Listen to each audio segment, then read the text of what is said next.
Bismillahirrahmanirrahim. Assalamualaikum warahmatullahi wabarakatuh. Waalaikumsalam warahmatullahi wabarakatuh.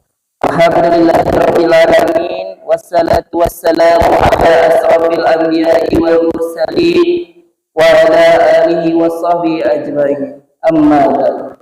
Rabbi sadri wa yassir li amri wahlul 'uqdatam min lisani yafqahu qawli. Yang kita hormati Ustaz Lian dan teman-teman yang ada.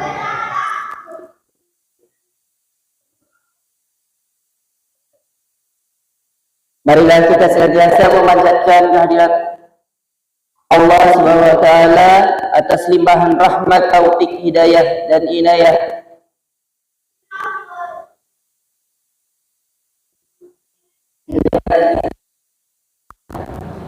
pada malam hari ini kita bisa berkumpul di tempat yang mulia ini. Salawat dan salam selalu kita limpah curahkan kepada junjungan kita Nabi Muhammad sallallahu alaihi wasallam.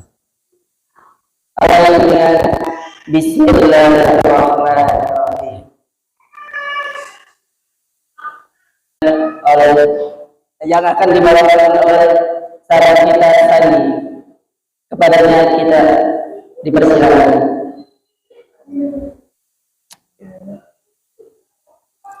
Bismillahirrahmanirrahim. Assalamualaikum warahmatullahi wabarakatuh. Waalaikumsalam warahmatullahi wabarakatuh.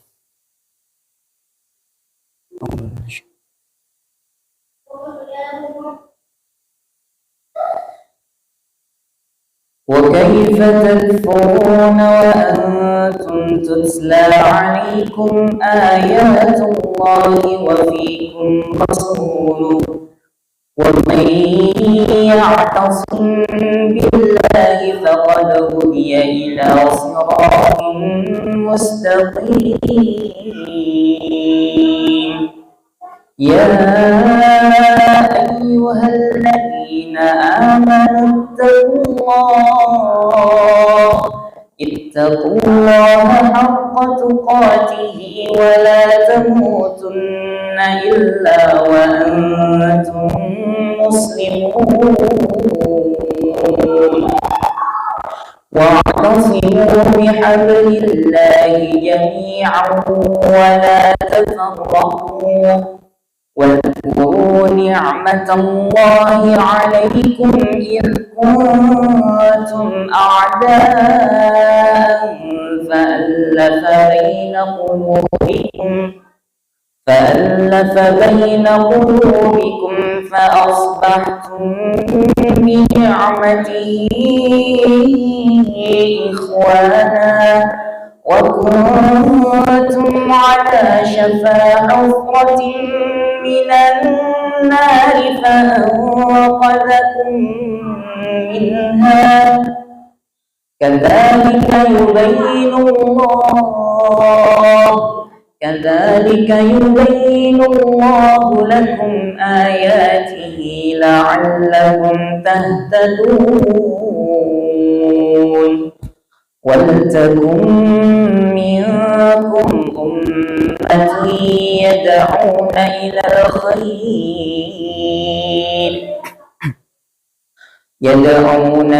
الخير ويأمرون بالمعروف وينهون عن المنكر وأولئك هم المفلحون.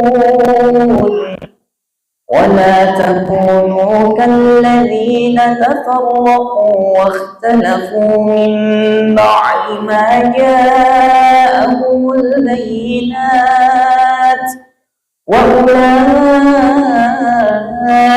لهم عذاب عظيم. يوم تبيض وجوه وتسود وجوه فأما الذين اسودت وجوههم أكفرتم بعد إيمانكم فذوقوا العذاب فذوقوا العذاب بما كنتم تكفرون وأما الذين ابيضت وجوههم ففي رحمة الله هم فيها خالدون تلك آيات الله نتلوها عليك بالحق وما الله يريد ظلما للعالمين ولله ما في السماوات وما في الأرض وإلى الله ترجع الأمور كنتم خير أمة أخرجت للناس كنتم خير أمة أخرجت للناس تأمرون بالمعروف وتنهون عن المنكر وتؤمنون بالله ولو آمن أهل الكتاب لكان خيرا لهم منهم المؤمنون وأكثرهم الفاسقون.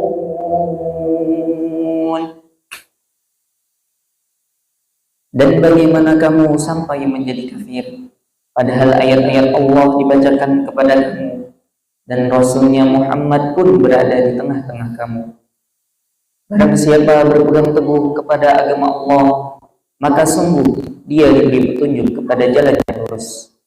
Wahai orang-orang yang beriman, bertakwalah kepada Allah dengan sebenar-benarnya takwa, dan janganlah kamu mati kecuali dalam keadaan muslim. Dan berpegang teguhlah kamu semuanya pada tali agama Allah, dan janganlah kamu bercerai-berai, dan ingatlah nikmat Allah kepada nabimu, sehingga dengan karunia-Nya kamu menjadi bersaudara. Sedangkan ketika itu kamu berada di tepi jurang neraka. Lalu Allah menyelamatkan kamu dari sana. Demikianlah Allah menerangkan ayat-ayatnya kepadamu agar kamu dapat petunjuk. Dan hendaklah di antara kamu ada segolongan orang yang menyeru kepada kebajikan, menyuruh berbuat yang ma'ruf dan mencegah dari yang mungkar. Dan mereka itulah orang-orang yang beruntung. Dan janganlah kamu menjadi seperti orang-orang yang bercerai-berai dan berselisih setelah sampai kepada mereka keterangan yang jelas. Dan mereka itulah orang-orang yang mendapat azab yang berat. Pada hari itu ada wajah yang putih berseri dan ada pula wajah yang hitam muram. Adapun orang-orang yang berwajah hitam muram, kepada mereka dikatakan, mengapa kamu kafir setelah beriman? Karena itu rasakanlah disebabkan kekafiranmu itu. Dan adapun orang-orang yang berwajah putih berseri, mereka berada dalam rahmat Allah, surga, mereka kekal di dalamnya. Itulah ayat-ayat Allah yang kami bacakan kepada kamu dengan benar.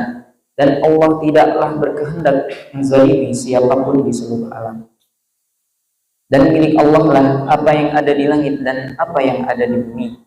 Dan hanya kepada Allah segala urusan dikembalikan.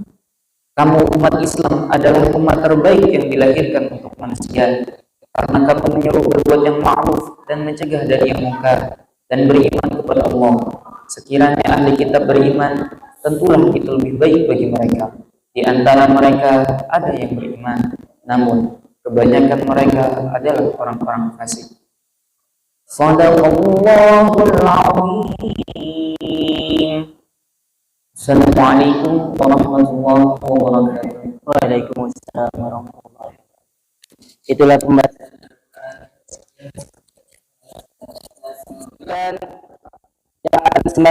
yang akan disampaikan oleh guru kita Ustaz Rian Abu Habibi. Waktu dan buat kita, kami persilakan. Ya, kita mulai. Bismillahirrahmanirrahim. Assalamualaikum warahmatullahi wabarakatuh. Waalaikumsalam warahmatullahi wabarakatuh. Ini baru jam berapa ini? Belum sebenarnya, tapi sepertinya kayak udah pada ngantuk ya jawabannya. Diulangi lagi biar semangat. Assalamualaikum warahmatullahi wabarakatuh. Waalaikumsalam warahmatullahi wabarakatuh. Alhamdulillahilladzi ba'atsa fil ummiyina rasulan minhum yatlu 'alaihim ayatihi wa yuzakkihim wa yu'allimuhum al-kitaba wal hikmah wa in kanu min qablu lafi dhalalin mubin. Asyhadu an la ilaha illallah wa asyhadu anna Muhammadan 'abduhu wa rasuluhu la nabiyya ba'da. Rabbi shalli wa yassir li amri wa hlul 'uqdatam min lisani yafqahu qawli. Alhamdulillah wa barakatuh wa sallallahu alaihi wasallam nabiyya wa rasulah. Rabbi zid 'ilman warzuqni fahman. Amin amin ya rabbal alamin. Qala Allah ta'ala minkum ummatun yad'una ila al-khair wa ya'muruna bil ma'ruf wa yanhauna 'anil munkar wa ulaika humul muflihun. Shadaqallahul azim. Pertama-tama mari kita panjatkan kepada Allah Subhanahu amal terbaik. Kalau mudah-mudahan dengan kajian ini diharapkan kita semua bisa mempersembahkan amal terbaik kita kepada Allah Subhanahu wa taala. Tergerak hati kita untuk senantiasa memberikan yang terbaik kepada Allah, bukan amal yang asal-asalan. Waktu yang terbaik kita berikan untuk Allah. Setiap ibadah kita yang terbaik kepada Allah, bukan hanya waktu sisa saja, bukan hanya amalan yang asal-asalan saja gitu, tapi amalan yang terbaik. Next.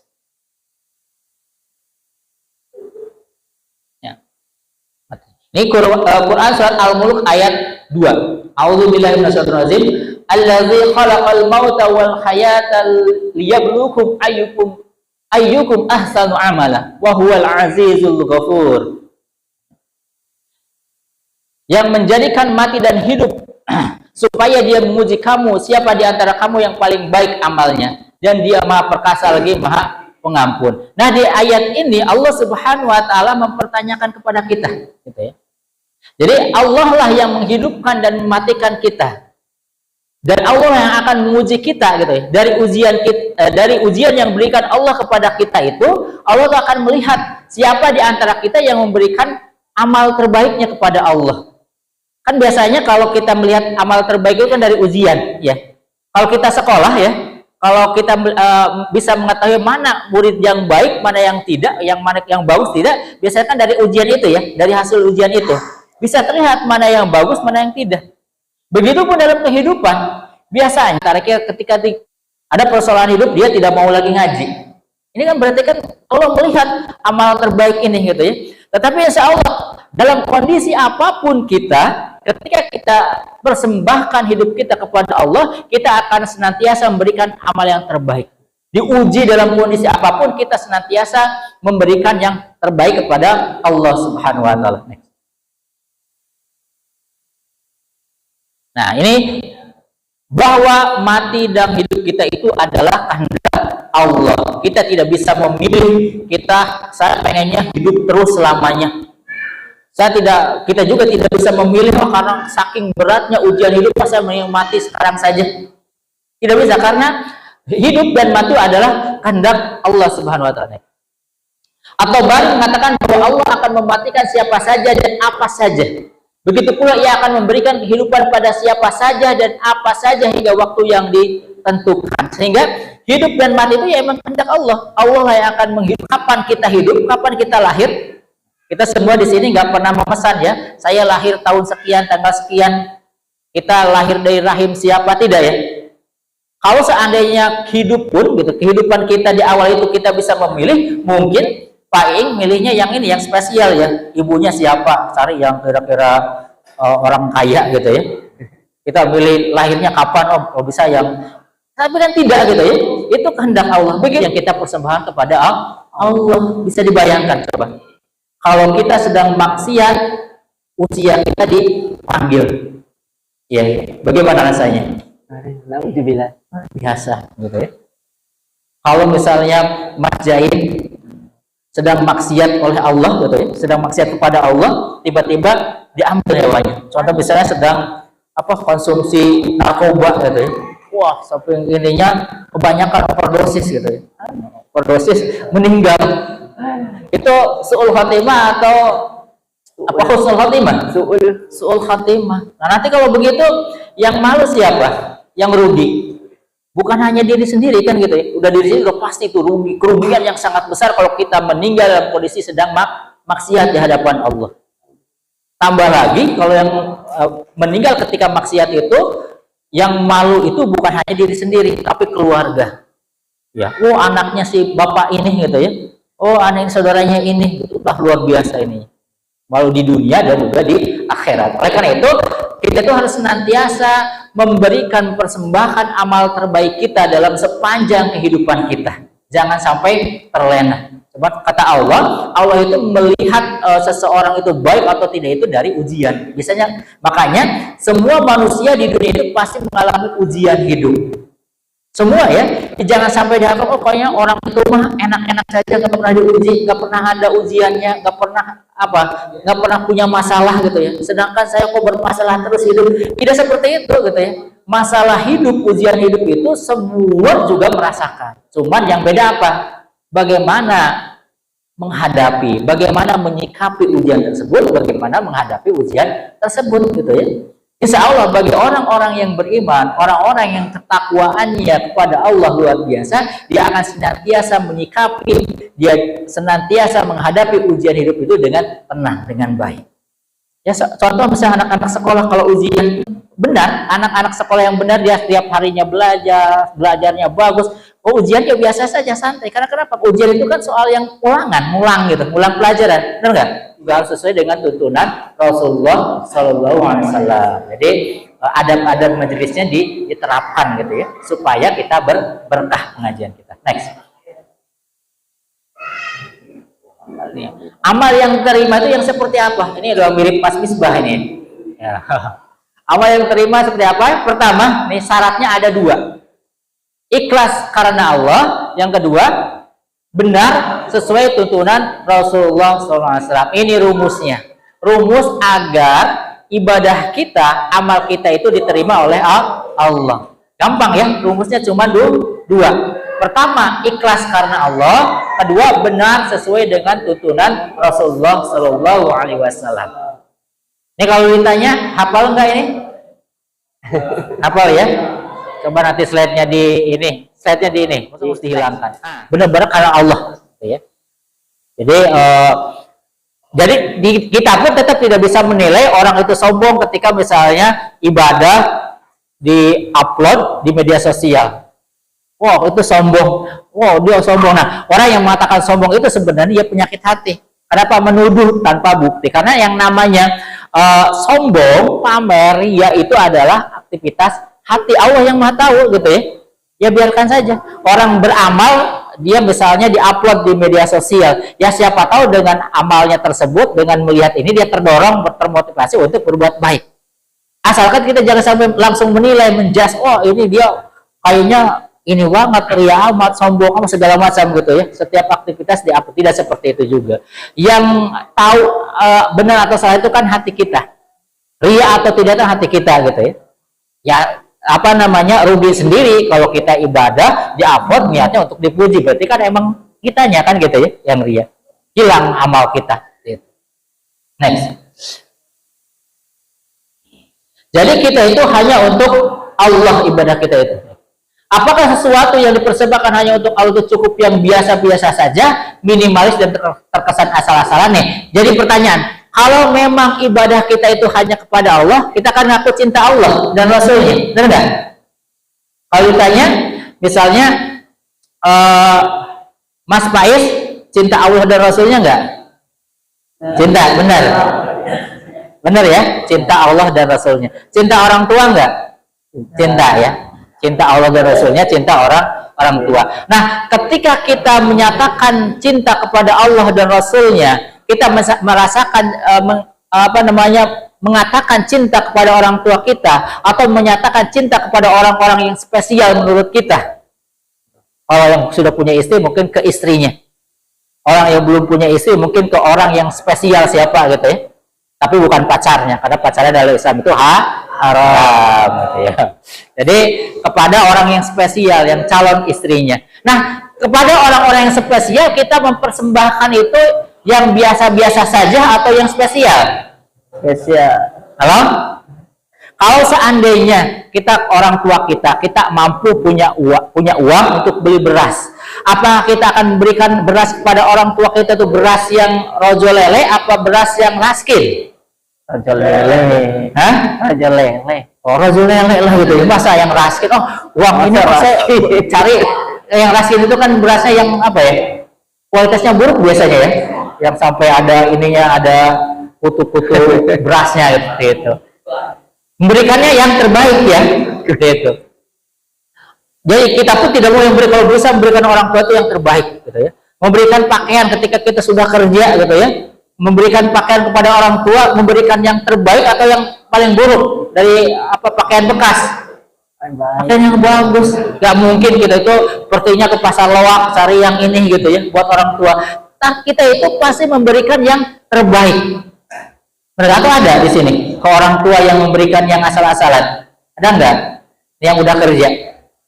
Kalau anak-anak sekolah belum bisa memberikan ini ya, masih dari orang tua justru. Tapi yang yang masih sekolah pun kalau ingin memberikan yang terbaik buat orang tua, benar enggak? Ya. Kalau kita sekolah, kalau bisa hasil yang terbaik buat orang tua kita tuh bangga gitu kepada kita, ya. Minimal atau terkesan asal tidak ada, insya Allah kepada orang yang kita anggap spesial kita akan memberikan yang spesial, yang paling baik, kalau bisa yang terbaik gitu. Orang tua kalau beliin pakaian, kalau bisa pakaian yang terbaik, yang paling bagus lah gitu ya. Ke anak istri juga sama seperti kalau bisa yang paling bagus lah gitu ya. Apalagi di sini kepada Allah Subhanahu Wa Taala, karena derajat Allah itu jauh di atas orang tua kita. Orang tua kan masih manusia ya. Kalau kita disuruh milih, apakah milih kita lebih besar cinta kepada Allah, apa cinta kepada orang tua? Pastinya milih cinta kepada Allah dan Rasulnya dibandingkan pada orang tua kita. Oleh karena itu, kalau kita kepada orang tua kita memberikan yang terbaik, apalagi seharusnya kepada Allah Subhanahu Wa Taala.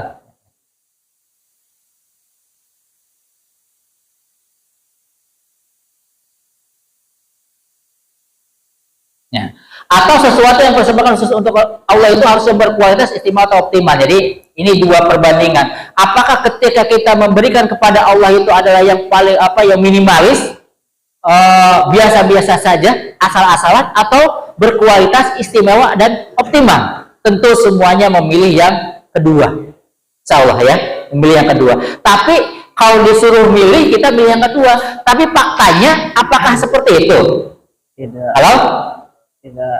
Faktanya bisa nggak kita memberikan kepada Allah yang spesial, yang berkualitas istimewa atau optimal? Contoh kecil, ngaji saja. Halakoh nih, teman-teman udah halakoh. Itu kan perintah Allah sebenarnya, ngaji itu ya. Apakah sudahkah kita memberikan waktu yang terbaik kita kepada Allah dan Rasulnya dengan haji tersebut? Sudah nggak? Pokoknya saya akan hadir terus halakoh itu, ngaji itu. Waktu saya sudah spesial, saya persembahkan seminggu 2 jam untuk halakoh. Bisa nggak seperti itu? Halo?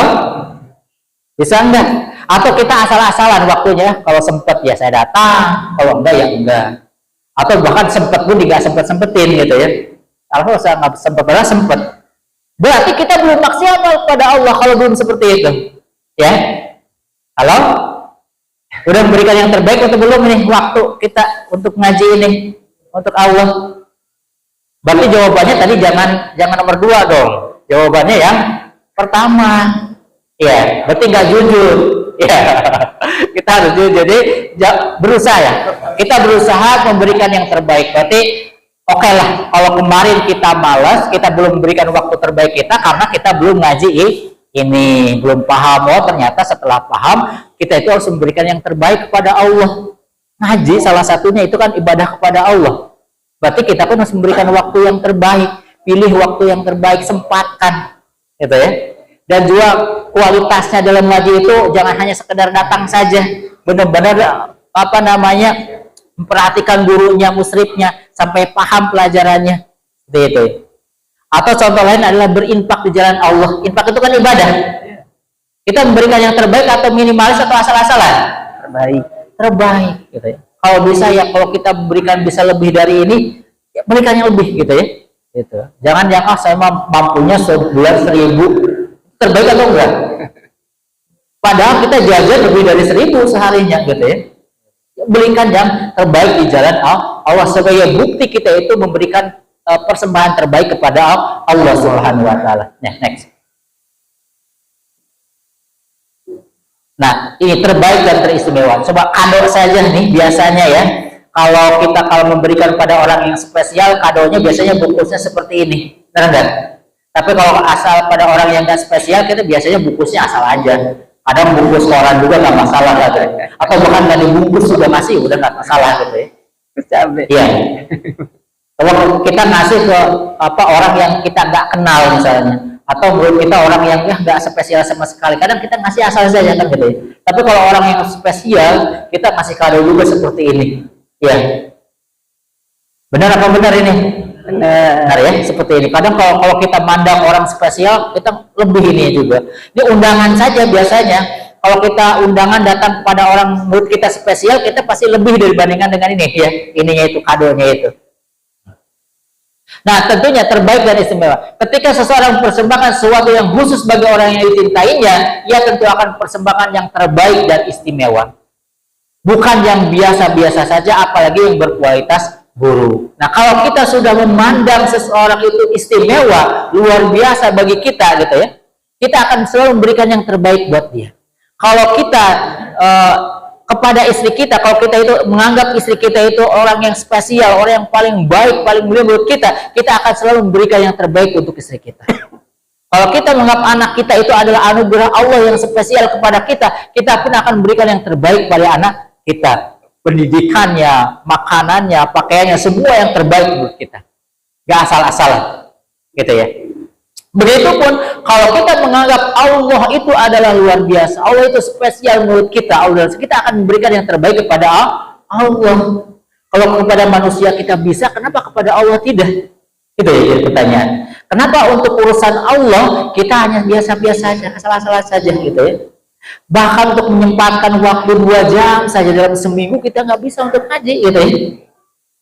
Bahkan malam minggu saja kalau disuruh milih datang ke kajian atau datang nongkrong-nongkrong di kafe, kita harus lebih milih nongkrong di kafe atau diam di rumah. Padahal ini untuk Allah dan Rasulnya. Next. Nah, seseorang yang ikhlas mempersembahkan amalnya hanya untuk Allah, ia akan persembahkan amal yang terbaik dan istimewa untuk Allah Subhanahu wa taala. Jadi kalau kita menganggap Allah spesial, kita akan memberikan yang terbaik untuk Allah. Waktu kita, waktu yang terbaik untuk Allah. Kualitas amal kita, amal yang terbaik untuk Allah Subhanahu wa taala. Intinya tidak asal-asalan. Waktu kita jangan hanya waktu sisa. Semua dunia untuk Allah sisanya saja. Kerja berapa jam, sisanya kalau masih nyisa baru untuk Allah. Tidak boleh seperti itu gitu ya. Maksimalkan untuk Allah waktu yang terbaik. Sempatkan gitu ya. Salah satunya misalnya ngaji, halakoh. Sempatkan halakoh, sempatkan ngaji. Dan itu harus disiapkan waktu spesial kita. Kalau misalnya jadwal ngaji itu adalah malam Kamis, kita pokoknya malam Kamis persiapkan itu untuk ngaji. Waktunya. Kalau memang ngantuk ya kita tidur dulu segala macam supaya pas ngaji itu benar-benar waktu terbaik kita. Dengan kualitas yang terbaik kita ketika hadir di pengajian tersebut. Jadi jangan sampai hanya sisa waktu saja. Kalau nggak sempat, kalau nggak ada apanya ya enggak gitu ya. Berarti kan kita tidak memberikan yang terbaik gitu. Hanya asal-asalan saja gitu ya. Next. Ini salah satu contoh memberikan yang terbaik itu seperti apa. Ini riwayat dulu pada masa Rasul, para sahabat.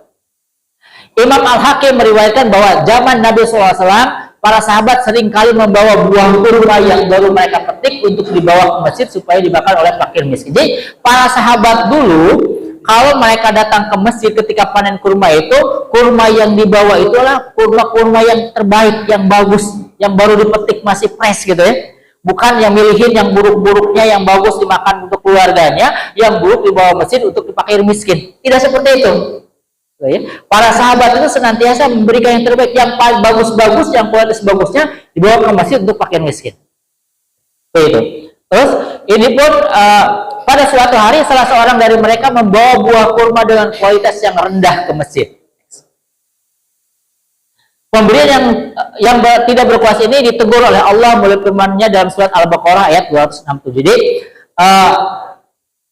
fragmen sirahnya seperti itu. Dulu ada para sahabat itu kalau memberikan yang terbaik, contohnya memberikan kurma ketika panen kurma itu, kurma yang terbaik yang dibawa ke masjid. Tapi ada satu kisah itu, suatu waktu ada salah seorang sahabat itu bawa kurmanya kualitas jelek ke masjid. Nah kemudian Allah itu langsung negur di dalam surat Al-Baqarah ayat 267. Nih, dari ini. A'udzubillahi minasyaitonir rajim. Ya ayyuhalladzina amanu anfiqu min thayyibati ma kasabtum wa mimma akhrajna lakum minal ardi wa la tayammamul khabitha minhu tunfiquna wa lastum bi akhidhihi illa an tugmidu fihi wa'lamu annallaha ghaniyyun hamid. Hai orang-orang yang beriman, kata Allah, nafkahkanlah di jalan Allah sebagian dari hasil usahamu yang baik-baik. Jadi kata Allah itu, nafkahkanlah sebagian dari hasil usaha kita, usahamu yang baik-baik. Dan sebagian dari apa yang kamu keluarkan dari bumi untuk kamu. Jadi Allah itu tidak, memang Allah pun di sini tidak menyuruh nafkahkanlah seluruh hartamu. Gitu ya. Jangan baik-baik. Ini tidak seluruh. Allah memang memerintahkan kepada kita yang dinafkahkan itu ya sebagian, gitu ya. Sebagian dari hasil usahamu yang baiknya Allah itu tidak semua harta kita pokoknya untuk diimpakan semua kitanya dan keluarga enggak makan sama sekali, tidak seperti itu gitu ya. Diperintahkan itu adalah sebaiknya, sebagian, dan sebagian itu ada yang baik gitu ya, nafkah yang baik untuk Allah itu, infak terbaik kita gitu ya. Apapun yang terbaik kita untuk Allah itu ya. Dan sebagian apa yang kami keluarkan belum dari buruk untuk kamu, dan janganlah kamu memilih yang buruk-buruk, janganlah kamu memilih yang buruk-buruk lalu kamu menafkahkan daripadanya padahal kamu sendiri tidak mau mengambilnya. Jadi kalau untuk dinafkahkan, kalau untuk diinfakkan itu jangan milihin yang buruk-buruk, dipilihin dulu yang bagusnya untuk kita makan, yang buruk-buruknya untuk kita berikan. Kalau zakat fitrah juga gitu ya, kita biasa makan roti lele gitu ya. Zakat fitrahnya zakat beli yang miskin atau beli yang murah, itu enggak baik gitu ya. Ya berikan yang terbaik gitu ya. Minimal sama seperti yang kita makan. Infak juga sama seperti itu, jangan yang asal-asalan. Itu ketika kita memberikan sesuatu gitu, di jalan Allah itu berikan yang terbaik. Nah, melainkan dengan memicingkan mata terhadapnya, dan ketahuilah bahwa Allah Maha Kaya lagi Maha Terpuji. Jangan sampai kita aja sebenarnya nggak mau makan itu. Kalau kita tidak mau makan itu berarti jangan dikasihkan ke orang. Paham ya maksudnya ya? Kalau kita juga nggak senang ke sesuatu itu gitu ya, kita juga memicingkan di sini, memicingkan mata, melihatnya kayak udah memandang sebelah mata, ya berarti nggak layak untuk orang juga gitu ya. Jangan sampai kita itu memberikan apa yang kita tidak suka. Kita juga nggak suka, kita berikan ke orang lain gitu ya. Paham ya?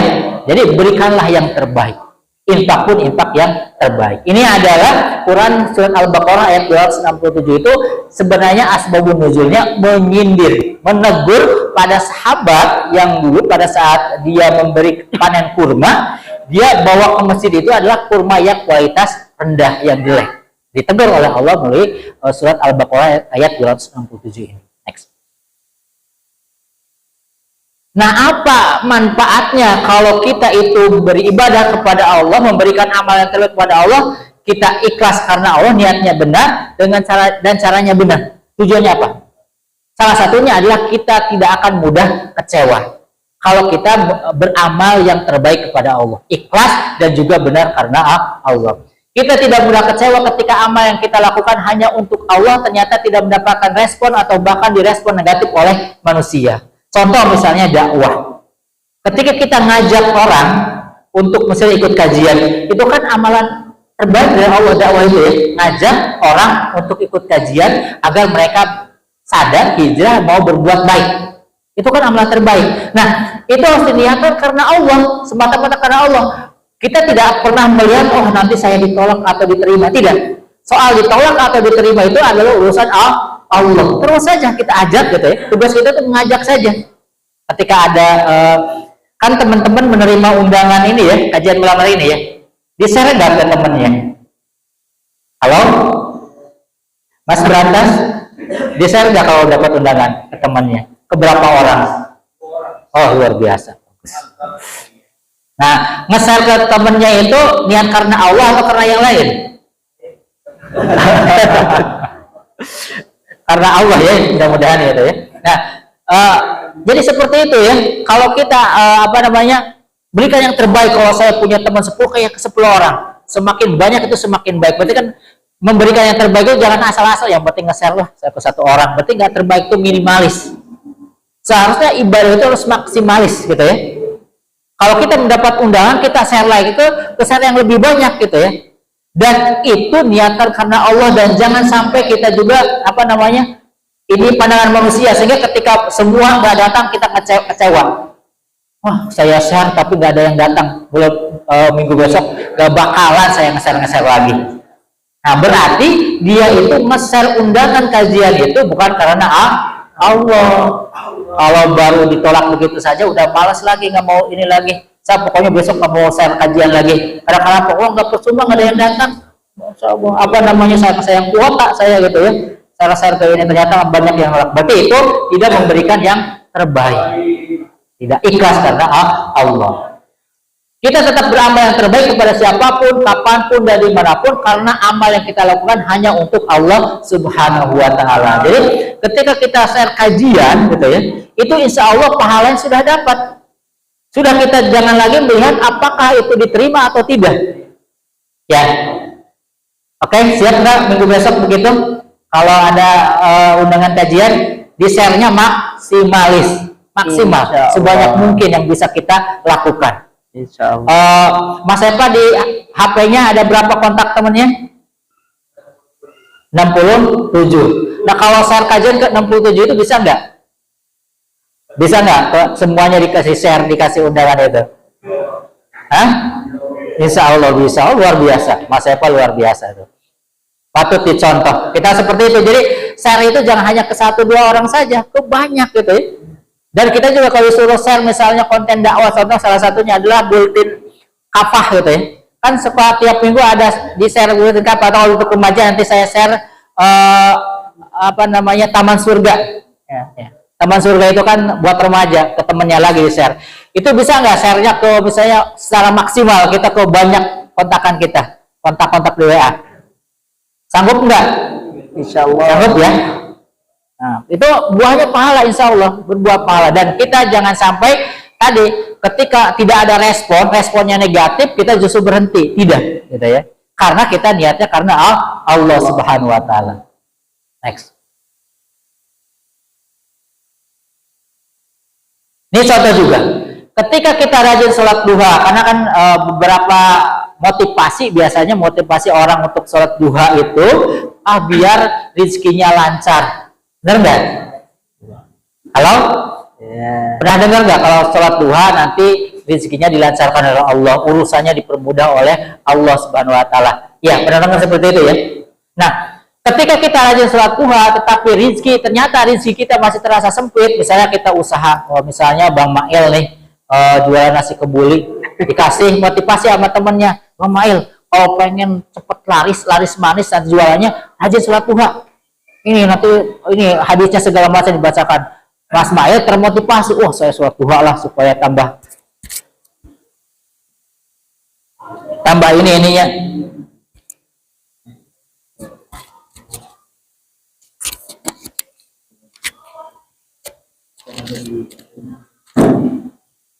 Supaya jualnya tambah laris, sholat duha rajin gitu ya. Seminggu, 2 minggu, kok bukannya laris, malahan biasanya laku 20 bungkus setelah sholat duha, ternyata laku cuma 15, tambah laku 10, tambah 5. Ngapain saya sholat duha begini? Pasti kalau niatnya bukan karena Allah, pasti seperti itu. Benar. Lama-lama dia berhenti gak mau sholat duha. Karena kenapa? Sholat duha juga percuma, rezekinya nggak lancar, jualannya nggak lancar, malah sepi gitu ya. Begitu. Atau sholat tahajud rajin, karena tujuannya apa? Kan tujuannya tadi materi, golongan materi. Setelah ternyata tidak terbukti apa yang misalnya karena dia pikir bahwa yang namanya rezeki itu hanya berbentuk materi saja. Kalau misalnya yang dimaksud rezeki lancar itu kalau sebagian orang ketika memohon, ya Allah mudah-mudahan dagangan saya laris, dia pikir bahwa Allah itu akan memberikan sama seperti itu yang dia minta gitu ya. Rezeki itu sama seperti yang minta. Padahal Allah itu selalu memberikan kepada kita itu sesuai dengan kadar kita. Menurut Allah tahu apa yang terbaik buat kita. Bukan Allah itu harus sesuai dengan keinginan kita. Kalau saya mintanya mobil harus mobil gitu ya. Tidak seperti itu. Allah itu memberikan selalu pada kita itu yang terbaik menurut Allah untuk kita. Karena yang tahu yang terbaik untuk kita itu ya Allah, bukan kita. Kita kadang kan menghakimi Allah kan gitu ya. Kok saya dikasihnya yang lain, padahal Allah itu maha tahu apa yang terbaik buat hambanya. Nah, ketika kita rajin sholat duha tetapi rezeki masih terasa sempit, kita tidak akan kecewa karena sholat duha itu kita kerjakan ikhlas karena Allah. Insya Allah kalau kita sholat duhanya ikhlas karena Allah, kita tidak akan mempertanyakan kenapa rezeki saya sempit, kenapa begini, kenapa begitu. Kita akan istiqomah terus melaksanakan sholat duha karena sesungguhnya kita bisa melaksanakan sholat duha itu ada rezeki yang terbesar yang Allah berikan kepada kita. Ya, rezekinya itu kita bisa sholat duha itu rezeki loh. Karena banyak orang yang sekian banyak manusia itu yang banyak yang nggak sempat sholat duha, kita masih bisa sholat duha, gitu ya. Itu rezeki yang terbesarnya sholat duha gitu. Dengan sholat duha kita tenang hati kita, gitu ya. Dan rezeki itu karena janji Allah, Allah akan memberikan rezeki walaupun kita tidak tahu bentuknya seperti apa. Ketenangan hati itu sebenarnya rezeki yang paling tinggi yang Allah berikan kepada kita, gitu ya. Atau terselesaikannya masalah-masalah hidup kita itu juga rezeki yang tertinggi yang Allah berikan kepada kita. Jadi rezeki itu jangan sampai dipandang harus sesuai dengan yang kita minta saja, gitu ya. Mintanya A harus dikabulkan A, mintanya B harus dikabulkan B. Tidak seperti itu, gitu ya. Allah lah yang maha tahu kadar kabulannya seperti apa. Ya, tadi balik lagi sini, kalau kita ikhlas sholat duha itu karena Allah, kita tidak akan lagi melihat apakah doa kita itu dikabulkan atau tidak, seperti yang kita harapkan. Tidak seperti itu. Insya Allah kita akan tetap istiqomah melaksanakan sholat duha walaupun apapun yang kita terima dari Allah, gitu ya. Karena kita yakin seharusnya bahwa apapun yang Allah berikan kepada kita itulah yang terbaik buat kita. Jangan sampai kita itu memvonis Allah harus sesuai dengan keinginan kita. Balikan ya, seharusnya kita itu harus sesuai dengan keinginan Allah, bukan kita harus Allah sesuai dengan keinginan kita, gitu ya. Nah, kesalahan kita itu kadang seperti itu. Kita meminta kepada Allah harus seperti itu, gitu ya. Ya, next. Ketika kita sudah ikhtiar maksimal menjemput rezeki, tetapi tidak mendapatkan hasil yang maksimal sesuai dengan yang kita inginkan, kita pun tidak akan kecewa. Karena mencari rezeki adalah kewajiban yang kita tunaikan ikhlas karena Allah. Contohnya misalnya kalau kita bekerja, kita laki-laki itu kan kewajibannya bekerja mencari nafkah kan ya. Kalau kita memang tidak punya harta untuk menafkahi keluarga, berarti kan tugas kita wajib untuk bekerja. Nah, ketika kita bekerja sudah ikhtiar maksimal, misalnya jualan nasi kebuli pun gimana supaya rasanya yang terenak, kemasan juga dikemas sebaik mungkin, gitu ya, mencari tempat yang benar-benar strategis segala macam. Nah, kalau kita sudah ikhtiar maksimal seperti itu, ternyata hasilnya tidak sesuai yang kita harapkan, ya kita ikhlas karena Allah, kita udah serahkan kepada Allah. Tugas kita itu kan cuma ikhtiar saja kan, gitu ya, hasilnya serahkan kepada Allah. Kita tidak akan menggerutu, kita tidak akan memprotes Allah, ya Allah, kenapa saya sudah berusaha sekuat tenaga, saya sudah benar-benar maksimal usaha, tapi kok hasilnya begini? Tidak akan seperti itu. Insya Allah pahalanya sudah dapat, karena kita ikhlas bekerja karena Allah, kita ikhlas mencari nafkah karena Allah. Soal hasil mah itu urusan Allah. Intinya jangan sampai protes kepada Allah, gitu ya. Tugas kita mah ikhtiar saja. Ikhtiar misalnya bagi kuli-kuli ini bekerja di pabrik, ya kalau kita sudah mendapatkan pekerjaannya itu gaji segitu, ya udah kita terima, gitu ya. Maksudnya bersyukur kita kalau memang pengen berubah ya kita ikhtiar lagi, tapi hasil itu dari Allah. Jangan sampai kita memandangnya kok teman saya mau gajinya 15 juta, saya mau cuma 5 juta, gitu, jauh banget ininya, nggak adil segala macam. Tidak boleh, ya syukuri yang kita dapat. Karena sesungguhnya pekerjaan ini terkait dengan pekerjaan pun karena kan itu dari Allah ya, kita ikhtiar kita dapatnya di sini, itu kan Allah yang menentukan berarti. Nah, kita harus bersyukur karena kita masih dapatkan pekerjaan, gitu ya. Jangan sampai selalu mengeluh kok saya kerjanya begini, padahal sebenarnya posisi kita ini, kita bekerja ini, banyak orang yang pengen mau seperti kita, gitu ya. Walaupun misalnya kerja kita banggul-banggul besi, gitu ya. Ada yang banggul-banggul besi di sini kerjanya. Nah, siku 50, siku 200, siku 200 nggak dipikul ya, diangkat-angkat gitu ya. Nah, jadi kalau kita melihatnya ke atas, enak banget ini kerjanya, duduk aja di atas segala macam, saya ini. Jangan ini gitu ya, melihatnya jangan ke atas. Lihatnya ternyata banyak di luar sana yang masih nganggur pengen kerja seperti kita, gitu ya. Sehingga tumbuhlah rasa syukur itu. Ya, ini dari kalau kita sudah maksimal ikhtiar dalam hal mencari nafkah pun adalah ibadah bagi laki-laki, gitu ya. Laki-laki yang sudah dewasa, kita itu kalau hasilnya itu serahkan kepada Allah. Jangan mau gitu ya. Jualan juga seperti itu. Jualan yang penting kita maksimal jualannya, gitu ya. Hasilnya nanti berapa ya itu urusan Allah. Kita ikhlas saja berapapun hasilnya. Cuma untuk bisa seperti ini itu kan susah ya. Benar kan? Susah atau gampang untuk bisa kita tawakal kepada Allah. Tawakal, ya udahlah kita serahkan kepada Allah, berapapun hasilnya kita terima. Susah ya? Ya perlu dilatih, makanya perlu latihan.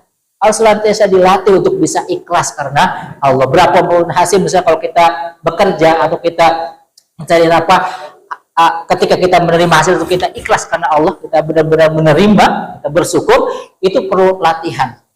Gak bisa sikap seperti itu tidak tumbuh dengan sendirinya, perlu dilatih. Perlu dilatih. Kita senantiasa bersyukur atas apapun yang Allah berikan kepada kita. Ya, next. Ini contoh lagi, ini adalah bersikap terbaik itu bisa kepada siapa? Kepada siapapun. Ini termasuk adalah bersikap yang terbaik kepada musuh.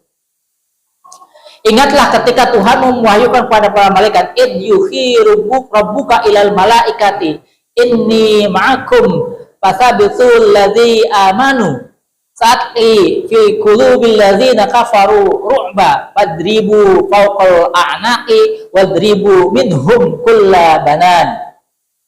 Ingatlah ketika Tuhan mewahyukan kepada malaikat, sesungguhnya aku bersama kamu, maka teguhkan pendirian orang-orang yang telah beriman, kelak akan aku jatuhkan rasa ketakutan ke dalam hati orang-orang yang ini terpotong ini. Jadi kepada musuh pun ada ininya gitu ya, ada sikap terbaik kepada musuh itu seperti apa gitu ya. Ya, next.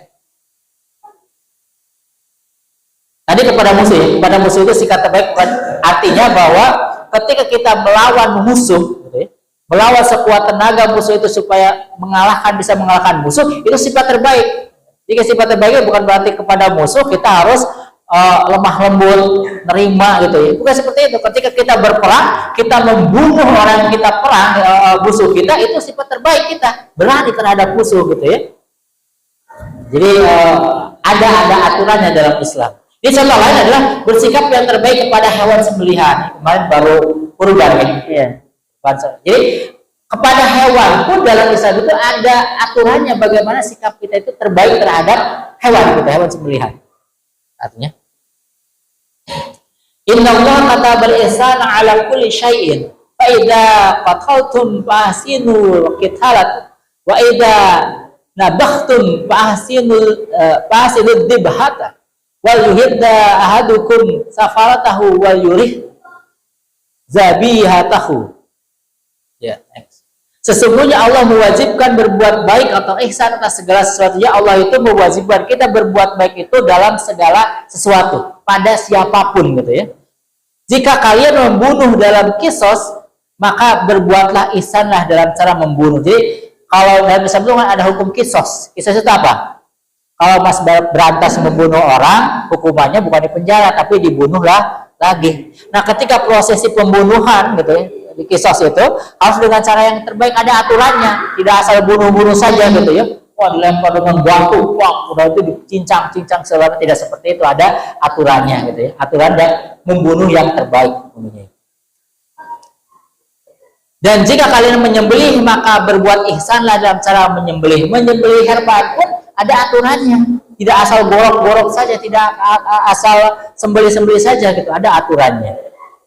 Dan hendaklah salah seorang dari kalian menajamkan parangnya dan menyenangkan sembelihannya. Jadi dalam Islam itu ada aturan kalau mau disembelih itu hewan peliharaan kita itu harus disenengin dulu, dibikin seneng dulu, gitu, bikin seneng, dan pisaunya harus tajam, parang yang tajam. Gak boleh tumpul sampai wah begini-gini gak ini gitu ya. Ya harus sekali meninggal, gitu ya. Sekali mati hewannya.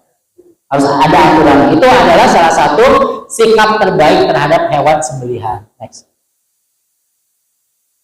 Bersikap yang terbaik kepada orang-orang terdekat. Ini contoh lain, kepada orang-orang terdekat pun kita diwajibkan untuk bersikap terbaik. Jika kepada musuh dan hewan sembelihan pun kita diperintahkan untuk berbuat yang terbaik, maka tentu orang-orang di sekitar kita lebih berhak mendapatkan sikap terbaik dari kita. Nah, gitu. Jadi kalau kita kepada hewan, kepada musuh pun ada sikap terbaiknya, terhadap orang-orang sekitar kita pun itu harus jauh lebih baik sikap kita.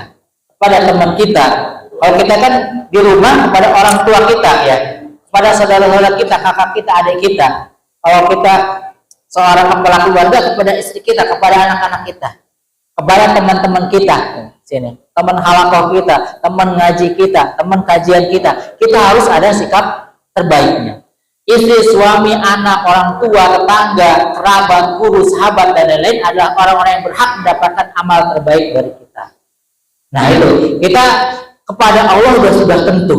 Dan tentunya sikap terbaik pun kita harus tunjukkan kepada orang-orang sekitar kita. Contoh lingkup terkecil dalam perhalakohan. Berikanlah sikap terbaik kita kepada guru kita, kepada muslim kita. Berilah panggilan-panggilan yang terbaik buat muslim kita. Oh, jangan manggil muslim namanya aja, hai, ini, enggak ini, terbaik. Karena bahasa itu bayar nggak kalau kita ngomong baik? Enggak. Kalau bahasa bayar enggak? Enggak kan gitu ya? Bahasa terbaik gitu ya kepada guru kita, kepada muslim kita itu, ya. Mas Misbah bisa ya manggil terbaik kepada muslimnya ya? Ya. Panggilan terbaik apa kepada muslim contohnya? Mas bukan terbaik, itu biasa. Itu biasa. Panggilan terbaik bisa dirubah nggak? Apa sekarang manggilnya? Bisa ustaz gitu ya? Bisa nggak? Bisa nyebut ustaz ke ininya, ke muslimnya? Bisa ya. Nggak apa-apa, itu nggak bayar gitu ya. Itu salah satu sikap terbaik kepada muslim kita, penghormatan terhadap muslim kita ya. Muslim kita jangan sebutnya mas, aduh baiknya gimana gitu ya. Walaupun itu juga baik, cuman belum terbaik karena kita itu diwajibkan untuk memanggil dengan panggilan yang terbaik. Ya, bisa ya ke muslim kita dengan panggilan terbaik, atau ke teman-teman halakoh kita, jangan sesama temen ini panggilannya lu, aduh kurang aksan didengar itu. Bisa ya ke teman-teman kita itu panggilannya jangan, kalau lu gua itu masih kasar, itu panggilan kasar ya. Jadi panggilan yang terbaik lah gitu ya. Kalau bisa saudaraku gitu ya, atau siapa akhi yang saudara, itu kan terbaik panggilan, enak didengarnya itu ya, dibandingkan dengan lu gua gitu. Gak gaul katanya. Iya. Kalau sudah terjadi dengan muslimnya nih halakoh hari ini jam sekarang, itu sikap terbaiknya apa? Dipenuhi atau diingkari? Kalau misalnya ada jadwal halakoh nih, kalau halakoh rutinnya misalnya tiap malam Rabu. Nah, sikap terbaik itu adalah kita optimalkan malam Rabu itu kosongkan agar kita bisa halakoh. Bisa nggak seperti itu? Insya Allah. Halo?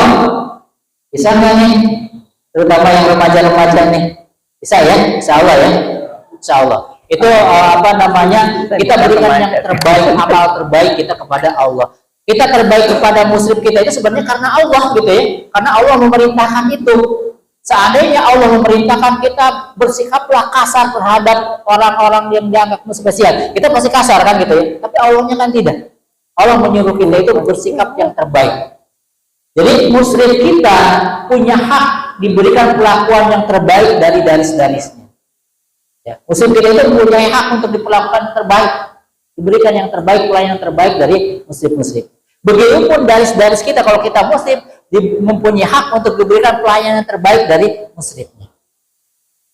Orang tua kita punya hak untuk diperlakukan yang terbaik oleh anak-anaknya. Anak-anaknya juga sama seperti itu gitu ya.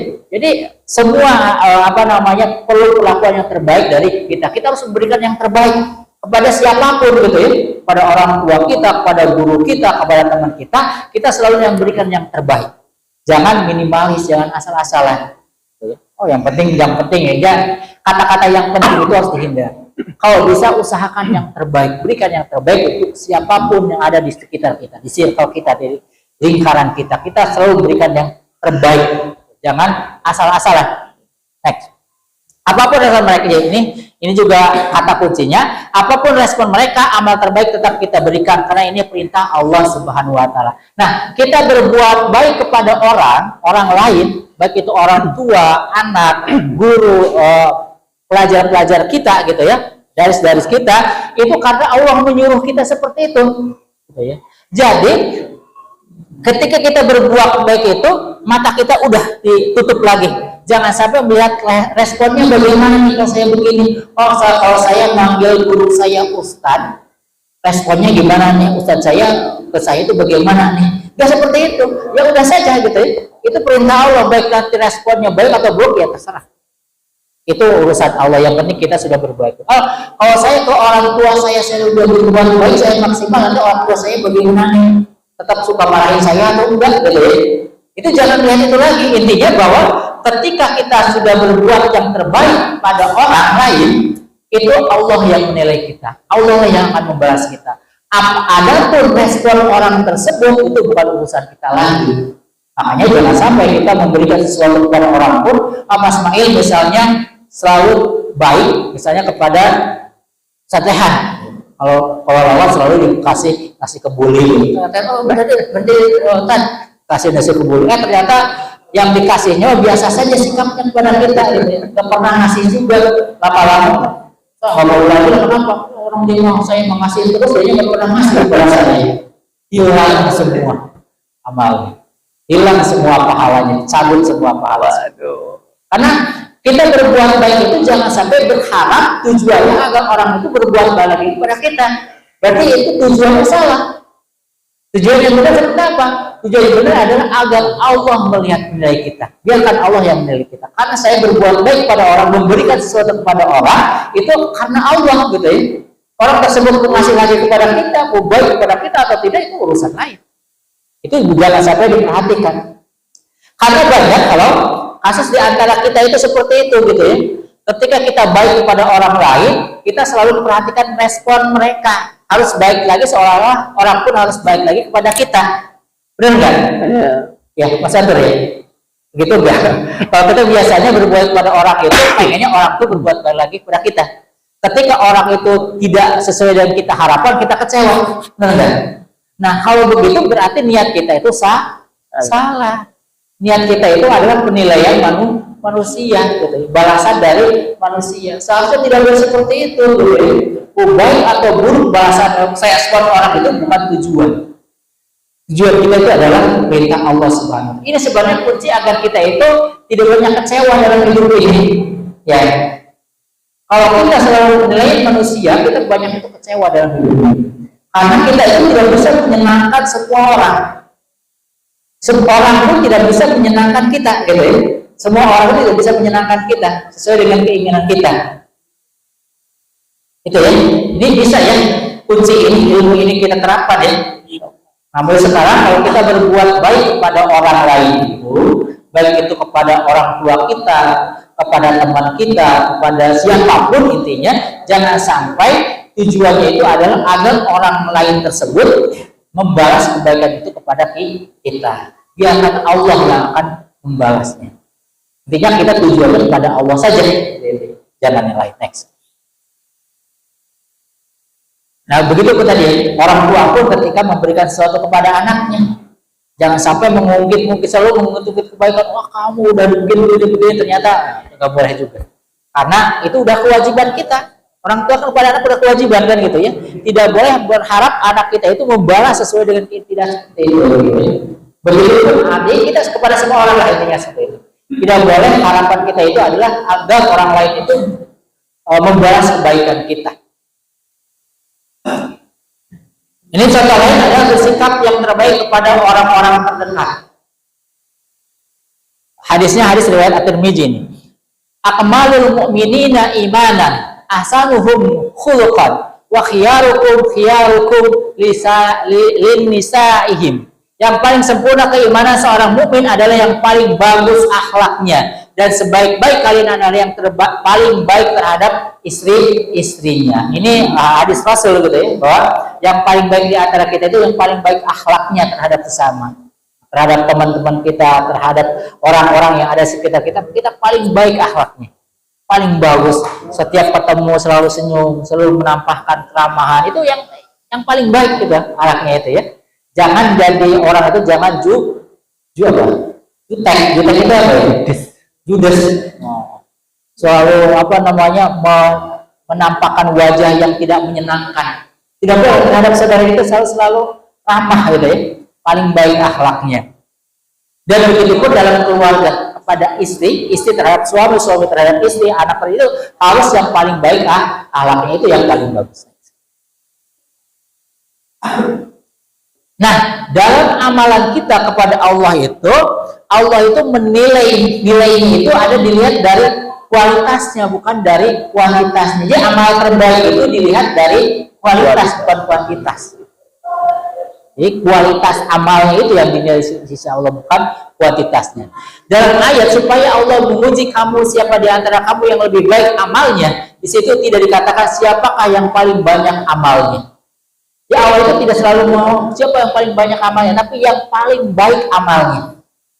Ya harus digarisbawahi. Yang dinilai di sisi Allah itu ada yang paling baik amalnya, bukan yang paling banyak amalnya. Banyak tapi nggak bermutu ya nggak penting juga, gitu ya. Iya. Namun dikatakan siapakah yang paling baik amalnya. Sehingga dituntut dalam beramal adalah kualitas, ikhlas dan sesuai dengan tuntunan Nabi, bukan kuantitasnya. Ya, jadi yang dilihat kualitasnya, bukan kuantitasnya. Apa halaqah seminggu sekali, tapi berkualitas gitu ya. Kita thalabul ilminya, belajarnya seminggu sekali saja juga nggak masalah, tapi berkualitas. Ketika halaqah kita benar-benar hadir tepat waktu, selama halaqah kita benar-benar serius belajarnya gitu ya. Dan juga ini, dan terapkan adab-adab majelis dalam halaqahnya gitu ya. Insya Allah itu berkah gitu ilmunya, dibandingkan dengan tiap hari kita nuntut ilmu tapi nggak benar gitu ya. Ilmunya lebih berkah yang seminggu sekali itu gitu ya. Asalkan benar gitu ya, asalkan benar-benar ikhlas dan benar sesuai tuntunan Allah dan Rasul. Jadi yang dinilai di sisi Allah itu adalah kualitasnya, bukan kuantitasnya. Kita berinfak misalnya 1 juta tapi nggak ikhlas, tapi nggak benar ininya, itu juga nilainya nggak di mata Allah yang nggak ada nilainya.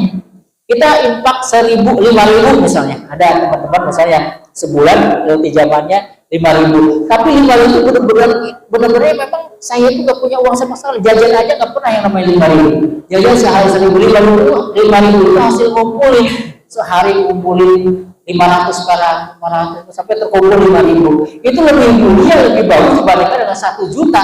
Tapi itu tidak ikhlas. Tapi itu tujuannya adalah ria, ingin dipandang oleh manusia. Next. Ini masih contoh dalam kualitas yang dilihat sisi Allah, bukan kuantitas. Ini hadis riwayat An-Nasa'i dan Imam Ahmad. An Abi Hurairah anna Rasulullah sallallahu alaihi wasallam qala sabaqa dirhamun mi'atan alfi dirham. Qalu wa kaifa qala kana li rajulin dirham tasaddaqa bi ahadihima wa talaqa rajulun illa urdin malihi fa khada minhu mi'atan alfi dirhamin fatasaddaqa biha. Dari Abu Hurairah, Nabi sallallahu alaihi wasallam bersabda, 1 dirham dapat mengungguli 100.000 dirham. Ini kata Rasul ya. Jadi 1 dirham bisa mengungguli yang 100.000 dirham. Perbandingannya 1 dirham dan 100.000 dirham gitu ya. Lalu ada yang bertanya, bagaimana itu bisa terjadi wahai Rasulullah? Kok bisa kata sahabat itu 1 dirham bisa mengalahkan 100.000 dirham? Itu gimana caranya? Gimana ininya gitu ya? Nggak ngerti gitu. Nah, beliau menjelaskan, ada seorang yang memiliki 2 dirham lalu mengambil 1 dirham untuk disedekahkan. Contohnya orang itu punyanya cuma 2 dirham di kantongnya gitu ya. Dia emang punya 2 dirham, dia sedekahkanlah 1 dirham untuk disedekahkan, 1 dirham untuk dirinya. Gitu ya. Ada pula seorang memiliki harta yang banyak sekali gitu ya. Lalu ia mengambil dari kantongnya 100.000 dirham untuk disedekahkan. Nah maksudnya itu 1 dirham itu bisa ngalir 100.000 dirham, karena 1 dirham bagi dia itu sangat berarti gitu ya. Karena dia cuma punya 2 dirham. Contoh kalau perbandingan dalam iltijam begini. Ada orang yang gajinya itu jutaan, bahkan puluhan juta. Bisa puluhan juta, di atas 10 juta. Tapi infaknya misalnya 200.000. 200.000, misalnya 20 juta. 20 juta infaknya 200.000. Berarti berapa persennya? 10%. Enggak lah, kalau 10% 2 juta berarti ya. 1% ya. Dia berinfak 1%. Ada yang gajinya itu cuma sebulan 1 juta. Dia infaknya itu 20.000 misalnya gitu ya. Infaknya 20.000. 20.000 tadi infaknya 200.000. 20.000. Kalau di hitung-hitungan jumlah itu kan 200.000 lebih banyak ya. Benar enggak? Kalau sepintas 20.000 lebih banyak. 200.000 lebih banyak daripada 20.000. Tapi di mata Allah yang 20.000 itu lebih mulia. Karena kenapa? Karena gajinya cuma 1 juta. Dia dengan gaji 100 juta dia bisa berinfak, iltijamnya bisa 20.000 gitu ya. Dibandingkan yang 20 juta dia 200.000. Nah perbandingan seperti itu gitu ya. Maka kita berikan yang terbaik, kualitas kita gitu, bukan kuantitas, bukan besarnya, bukan besar kecilnya gitu ya. Makanya ada yang infak 5.000 itu bisa lebih mulia dibandingkan yang infak 100.000. Karena 5.000 itu dia belum punya penghasilan. Dia ngambil uang jajan, dia nggak nyampe ratusan ribu, nggak punya puluhan ribu. Sehari misalnya ada yang dikasih jajan orang tuanya 2.000 misalnya gitu ya. Tapi ada nggak di sini anak-anak remaja yang dikasih jajan orang tuanya 2.000 sehari? Ada nggak? Nggak ada ya. Ada nggak? Nggak ada ya. Biasanya rata-rata dikasih uang jajan berapa? 20.000. 20.000. Luar biasa. Nah, jadi remaja itu sangat mulia kalau dia bisa menginfakkan dari uang jajan orang punya 5.000, dia sisihkan sehari 500 perak. Dikit. Kalau 20 sebulan jadinya berapa? 3.000. 30 kali 15.000. Dia infak 15.000, itu hasil menghasilkan sehari 500 perak. Itu luar biasa. Itu orang gitu ya. Kalau infaknya bisa 15.000. Di sini ada nggak remaja yang infaknya bisa 15.000? Nggak ada. Ada nggak muslim yang remaja yang bisa 15.000? Nggak ada kayaknya. Misalkan bisa seperti itu ya, bisa 15.000 seini. Hasil sehari ngorbanin uang jajannya 500 perak. Gitu ya. Itu luar biasa gitu ya. Dia bisa mengalahkan yang ratusan ribu gitu ya, di mata Allah itu. Ya next. Ini masih tentang kualitas. Nah tadi kualitas lebih utama dibandingkan dengan kuantitas. Awal itu menilai kualitasnya bukan kuantitasnya. Tetapi alangkah bagusnya, alangkah baiknya kalau kualitasnya oke, kuantitasnya juga oke, bagus gitu ya. Bukan bahwa kuantitas nggak penting, makanya saya yang penting mah sedikit saja lah. Ya, yang penting bagus lah seperti itu. Akan lebih baik lagi kalau kita kualitasnya bagus, kuantitasnya juga bagus. Kualitas dan kuantitas terbaik. Abu Saibah mengutip Haris Ikrimah mengatakan bahwa Abu Hurairah mempunyai seutas benang dengan bundelan 1.000 buah. Ia baru tidur setelah berzikir 12.000 kali. Jadi Abu Saibah itu kalau malam itu zikirnya 12.000 kali. Jadi ininya itu pakai ini gitu ya. Pakai benang yang dibundel-bundel gitu ya. Sampai 12.000 kali. Ja'far bin Burhan berkata, telah sampai berita kepadaku bahwa Abdurrahman bin Auf membebaskan 30.000 rumah. Abdurrahman bin Auf itu siapa? Sahabat Rasul yang paling kaya, yang kaya raya. Nah, mudah-mudahan nanti kita itu menjadi Abdurrahman bin Auf yang akan datang ya. Kaya tapi dermawannya Abdurrahman bin Auf itu dikisahkan beliau itu beli rumah, membangun rumah sampai 30.000 rumah itu diberikan cuma-cuma. Kalau 30.000 rumah ada nggak seperumahan Cikande Permai? Kurang lebih ada segitu ya. Jadi kalau digambarkan sekarang membuat satu komplek perumahan gitu ya, 36.000 rumah diberikan cuma-cuma kepada orang yang membutuhkan, 300 beli. Itu Abdurrahman bin Auf seperti itu. Ini fakta dulu pada masa Rasul ada sahabat yang seperti itu gitu ya. Ini uangnya berapa gitu ya. Beliau itu berinfak itu tidak pernah hitung-hitungan, tidak pernah ini jual-jualan dalam berinfak karena memang mampu gitu ya.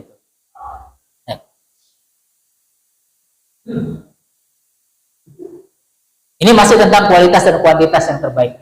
Kembali Abdurrahman bin Auf bersedekah pada masa hidup Rasulullah SAW sebanyak setengah hartanya, yaitu 4.000 dinar. Ini sedekah itu berarti apa namanya? Setengah itu infakkan, setengahnya untuk keluarganya. Sepeninggal beliau, Abdurrahman bin Auf menyedekahkan 40.000 dinar. 40.000 dinar itu setara dengan 17 kilogram emas. Kilogram ya. Kalau sekarang nilainya berapa coba? 17 kilogram emas. Di satu emas 100.000 aja berapa itu? 1 gramnya 100.000 misalnya gitu. Ih, 800 sih kalau. 800. Ya 800. Kalau 100.000 aja pas. Iya. 800.000 ya. Coba dikalikan berapa? 17 kilo. Bisa ngitung juga ya. Saking banyaknya. Intinya banyak banget. Itu banyaknya pakai U. Banyak gitu. Saking kilo. Banyaknya. Sampai Mas Ismail udah nggak bisa ngitung katanya. Karena saking banyak nolnya ya. Itu kilo loh. Itu Abdurrahman bin Auf seperti itu gitu ya. Membiayai perbekalan perang di jalan Allah sebanyak 500 ekor kuda. Nyumbang untuk perang itu 500 ekor kuda. 500 ekor itu luar biasa banyak gitu ya. Dan kemudian membiayai perbekalan perang di jalan Allah sebanyak 500 ekor unta. 500 ekor kuda, 500 ekor unta. Mayoritas kekayaan berasal dari dunia perdagangan. Jadi beliau itu kan pedagang sukses. Jadi kalau Abdurrahman bin Auf itu digambarkan batu saja kalau dipegang oleh beliau laku gitu ya. Seperti ini, jadi jago jualan gitu ya. Abdurrahman bin Auf itu jago jualan. Bahkan ketika hijrah ke Madinah, Abdurrahman yang hijrah kan ke bawah harta semuanya ya. Hartanya ditinggalkan semua di Mekah. Hijrah ke Madinah, ketika datang ke Madinah, orang-orang mah sedang sibuk mau tinggal di mana, mau ditempatkan di mana. Abdurrahman bin Auf itu langsung nanya pasar. Saya nggak butuh ini mau tinggal di mana, yang penting tunjukkan mana pasar gitu ya. Jadi nggak ngomongin nanti tinggal di mana segala macam, tapi langsung minta ditunjukin tentang pasar di mana, langsung jualan di sana gitu. Maksudnya berarti Abdurrahman bin Auf itu orang yang ahli marketing gitu ya, dengan tanpa modal dia bisa jualan. Berarti kan bisa awalnya nggak modal, berarti kan dia jadi maklar atau jadi apa gitu. Ini kan sangat ahli dalam ahli marketing gitu ya. Sehingga kekayaannya luar biasa sangat banyak. Contoh lain adalah Imam Malik. Ini ulama yang masa kekinian ya, setelah masa Khulafaur Rasyidin. Imam Malik bin Anas selalu istiqomah selama 60 tahun melakukan puasa Daud. 60 tahun puasa Daud. Puasa selalu sehari enggak puasa terus begitu gitu ya. Dan setiap hari beliau sholat 800 rakaat. Sunnah-sunnahnya semua dilakukan, dihitung-hitung 800 rakaat. Itu kan amalnya maksimal. Gitu ya. Ini malu kita ya kalau lihat amalnya para sahabat gitu ya, orang-orang sholat terdahulu itu ya. Kalau kita ditanya apa amalan terbaik kita? Kita kan nanti di akhir kan ditanya oleh Allah. Punya amal terbaiknya apa? Gitu ya. Yang akan kita pertanggungjawabkan dari Allah. Jadi kebanggaan kita, ya Allah, saya waktu di dunia pokoknya selalu saum Senin Kamis tidak pernah lewat. Berarti kan punya unggulan. Ya Allah, saya di dunia selalu sholat tahajud tidak pernah lewat. Berarti kan punya amal unggulan. Ya Allah, selama saya di dunia saya selalu sholat duha tidak pernah ketinggalan. Itu amal-amalan. Selalu berinfak sesuai, ini ada amal unggulan. Nah, kalau kita ditanya nih satu persatu, kalau punya nggak saat ini amal unggulan, amal terbaik kita, yang kita istiqomah rutin kita jalankan, yang kita bisa banggakan kita di hadapan Allah, punya nggak? Kalau belum punya, dari sekarang kita rencanakan, planningkan apa sih amal yang mampu kita jalankan, karena kan tidak mungkin kita mampu semua yang jalankan. Ya ahli bahaku, ya ahli semua dijalankan, tidak. Minimal kita tuh harus punya satu amal unggulan yang kita bisa nanti banggakan di hadapan Allah. Ya Allah, saya di dunia yang rajin puasanya, saya ahli puasa sunnah, saya puasa sunnah Walaupun dengan dahulu, misalnya puasa Senin Kamis tidak pernah kelewatan, itu juga amal unggulan kita. Atau ya Allah, saya selalu rajin baca Quran, saya tidak pernah telat sehari baca Quran, gitu ya. Itu amal unggulan. Ya. Nah, pertanyaannya punya nggak kayak seperti itu sekarang? Apa yang mau diunggulkan? Mas Faiz apa unggulannya? Amal unggulannya? Masih meraba-raba. Nanti harus punya ya, harus punya amal unggulan. Harus punya amal unggulan yang nanti akan kita, ya Allah, selama saya hidup, saya masih dari remaja sampai saya meninggal, saya tidak pernah sama sekali absen halaqah. Itu juga unggulan gitu ya. Saya tidak pernah sama sekali absen halaqah, terus saya belajar agama, gitu, belajar ilmu agama. Itu juga amal unggulan. Oh, saya tidak pernah berhenti ngontak orang untuk ngaji, untuk berbuat kebaikan, itu juga amal unggulan. Nah, masing-masing pasti punya amal unggulan masing-masing sesuai dengan kemampuan kita, apa yang kayaknya lebih cocok untuk saya, amal unggulannya apa nih gitu. Ini contoh lainnya adalah Abdullah putra Imam Ahmad bin Hanbal. Abdullah itu anaknya Imam Ahmad bin Hanbal. Nah, pada masa Imam Ahmad bin Hanbal itu kebetulan beliau hidup di masa pemerintahan yang zalim, ya, pemerintahan yang zalim. Bahkan Ahmad bin Hanbal juga pernah di penjara. Anaknya juga seperti itu. Ayahku, kata Abdullah itu, melakukan sholat dalam sehari semalam sebanyak 300 rakaat. Ketika beliau sakit karena dicambuk penguasa zalim dan mulai lemah, dalam sehari semalam beliau melakukan sholat 150 rakaat. Jadi ketika sakit pun sholatnya nggak boleh tinggalkan gitu ya, sampai 150 rakaat sholat sunnahnya itu gitu ya. Sementara usia beliau sudah mendekati 80 tahun. Luar biasa, Imam Ahmad bin Hanbal itu ibadahnya itu benar-benar luar biasa, memberikan yang terbaik, amal yang terbaik kepada Allah Subhanahu wa taala.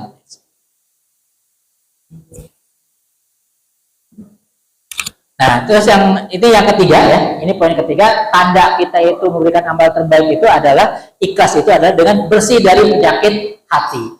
Jadi bagaimana ketika kita berbuat amal kebaikan, kita beribadah kepada Allah itu harus dihindarkan yang namanya penyakit hati. Apa saja penyakit hati? Yang pertama adalah riya. Riya itu adalah melakukan ibadah dengan tujuan dilihat oleh manusia. Jangan sampai kita melakukan amal itu adalah penilaian manusia, agar dipuji oleh manusia. Jangan sampai itu, harus ditinggalkan penyakit riya itu. Mencari pengagungan, pujian, harapan, rasa takut terhadap orang yang dia berbuat riya karenanya. Jadi jangan sampai kita itu berbuat sesuatu karena pandangan orang, ingin dipandang baik oleh orang lain. Ya nggak apa-apa kita misalnya melakukan sebuah ketaatan, orang lain pandang yang buruk kepada kita. Ketika kita dalam posisi yang benar, gitu ya, nggak masalah. Kita harus tetap istiqomah menjalankan kebaikan itu, walaupun di mata orang lain itu kita buruk, di mata orang lain itu kita dianggap tidak benar. Kita tetap jalan, kita tetap istiqomah melaksanakan itu. Nah. Dan juga yang kedua adalah sum'ah. Sum'ah itu apa? Amal yang dilakukan dalam rangka agar didengar orang lain. Kita tuh pengen amal kita itu orang lain tahu gitu ya. Hanya kalau orang lain nggak tahu tuh nggak afdol. Pengen didengar orang lain aja gitu ya. Itu sum'ah. Makanya setiap ibadah selalu diupload di media sosial. Tujuannya adalah supaya orang lain dunia tahu, oh saya rajin ini, oh saya rajin ini, rajin itu, segala macam. Semua orang tahu, semua kegiatan amal kita itu diupload. Tujuannya itu. Kalau tujuannya itu ya, tetapi bukan berarti nggak boleh, boleh saja. Kalau tujuannya bukan karena sum'ah, gitu ya. Niatnya bukan karena sum'ah, karena Allah Taala. Saya share ini supaya memotivasi orang termotivasi untuk berbuat kebaikan. Dengan jalan kebaikan itu, misalnya melihat postingan amal kebaikan kita, orang termotivasi, gitu. Nggak masalah. Karena niat itu kan Allah yang Maha tahu. Kita pun memang tidak juga menuduh orang itu salah, orang itu berbuat sum'ah juga kan gitu. Ini tergantung ini ya. Tapi kalau niatnya itu kita selalu melakukan kebaikan, selalu kita beritahu kepada orang agar semua orang tahu, orang semua dengar, gitu. Itu adalah sum'ah yang harus dihindari. Next. Nah, apa bahaya riya? Bahaya riya sebagaimana dari surat Al-Baqarah ayat 264. Hai orang-orang yang beriman, janganlah kamu menghilangkan pahala sedekahmu dengan menyebut-nyebutnya dan menyakiti perasaan si penerima. Jadi Kita itu tidak boleh menghilangkan pahala kita ketika kita berbuat baik pada orang, sedekah kepada orang, dengan menyebut, oh saya sudah tadi nyumbang si anu sekian, saya memberi si anu sekian, nyebut-nyebut terus gitu ya. Dan menyakiti perasaan si penerima. Ya kamu jadi sedekah kepada orang tapi menyakiti perasaannya, gitu ya. Itu akan menghilangkan pahala. Seperti orang yang menampakkan hartanya karena riya kepada manusia dan tidak beriman kepada Allah dan hari kemudian. Maka perumpamaan orang itu seperti batu licin yang di atasnya ada tanah. Batu licin di atasnya ada tanah. Gambar ya. Batu licin di atasnya ada tanah. Kemudian batu itu ditimpa hujan lebat. Wah, hujan lebat. Lalu menjadilah dia bersih, tidak bertanah. Maka mereka itu tidak menguasai sesuatu pun dari apa yang mereka usahakan. Dan Allah tidak memberi petunjuk kepada orang-orang kafir. Diibaratkan oleh Allah, orang yang sedekah kepada orang lain dengan menyebut-nyebut amalnya tersebut dan menyakiti hasil penerima itu seperti sebuah batu yang licin, ada tanahnya di atasnya, kemudian kena hujan lebat sehingga bersih lagi. Tidak ada nilainya sama sekali, bahkan bisa minus gitu ya, karena dosa. Jadi dari situ kita harus ini. Jadi kalau kita berbuat amal, memberikan sedekah itu jangan sampai kita menyakiti hati si penerimanya. Oh, kamu dikasih awalnya pada saat awal dia ikhlas lah gitu, berikan ikhlas baik gitu. Tapi karena tadi ingin dipuji gitu ya, ternyata si yang diberikannya ternyata sikapnya tidak sesuai yang kita inginkan, akhirnya kita, oh kamu saya kasih terus, saya sedekah, kamunya begitu segala macam, akhirnya tersakiti. Nah, hilang semua kebaikannya, hilang semua amal. Seperti itu. Nah, sekarang bahaya sum'ah itu tadi menginginkan agar semua amalan kita itu didengar oleh orang lain. Man sama'an nasa bi'amalihi sam'allahu bihi masami'a khalqihi wa sagharahu wa haqqarahu. Barang siapa mendengarkan amalnya kepada orang lain agar orang tahu amalannya, maka Allah akan menyiarkan aibnya di telinga-telinga hambanya. Allah rendahkan dia dan menghinakannya. Ini bahaya sum'ah itu. Kalau kita ingin amal kita itu selalu didengarkan orang lain, ingin supaya terkenal akan amalan kita, maka balasan Allah bagaimana? Allah itu akan membukakan aib-aib kita. Itu ya. Karena semua manusia kan punya aib ya. Punya aib semua itu. Jadi kalau kita amal kita selalu pengen begini, Allah itu akan membukakan aib-aib kita kepada orang-orang lain. Dibisikkanlah aib kita itu ke telinga orang-orang lain. Sehingga bukannya nanti kita itu kebaikan kita yang didengar oleh orang lain, tapi justru nanti aib-aib kita lah yang akan didengar oleh orang lain. Maka hati-hati gitu ya, terhadap amal sum'ah ini. Nah, terus amal yang terhormat seperti man amila amalan laisa alaihi amruna fahuwa raddun. Barang siapa yang beramal dengan suatu amalan yang selain karena Allah, maka amalnya tertolak.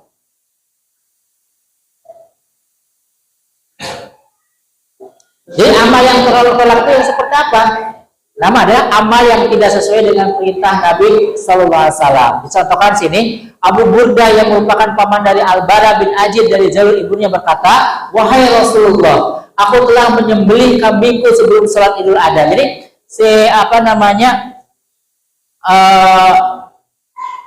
Abu Burdah ini ya ingin supaya kurbannya itu lebih utama. Menurut dia itu dia kurban sebelum hari raya. Jadi sebelum sholat Id sudah menyembelih kurbannya dulu.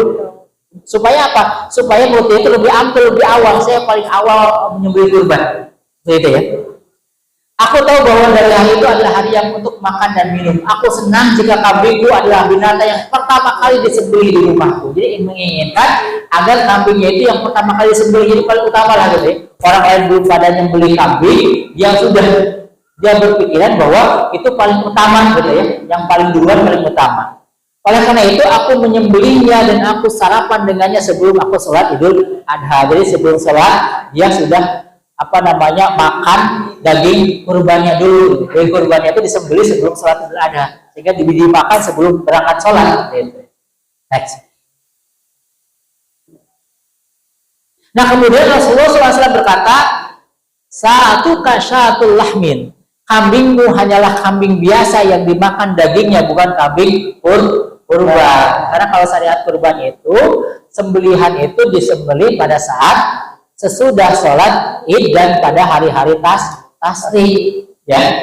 Jadi tanggal kalau nggak tanggal sesudah sholat Id, jadi tanggal 10-nya setelah sholat Id, tanggal 11, 12, 13 Zulhijjah, gitu ya.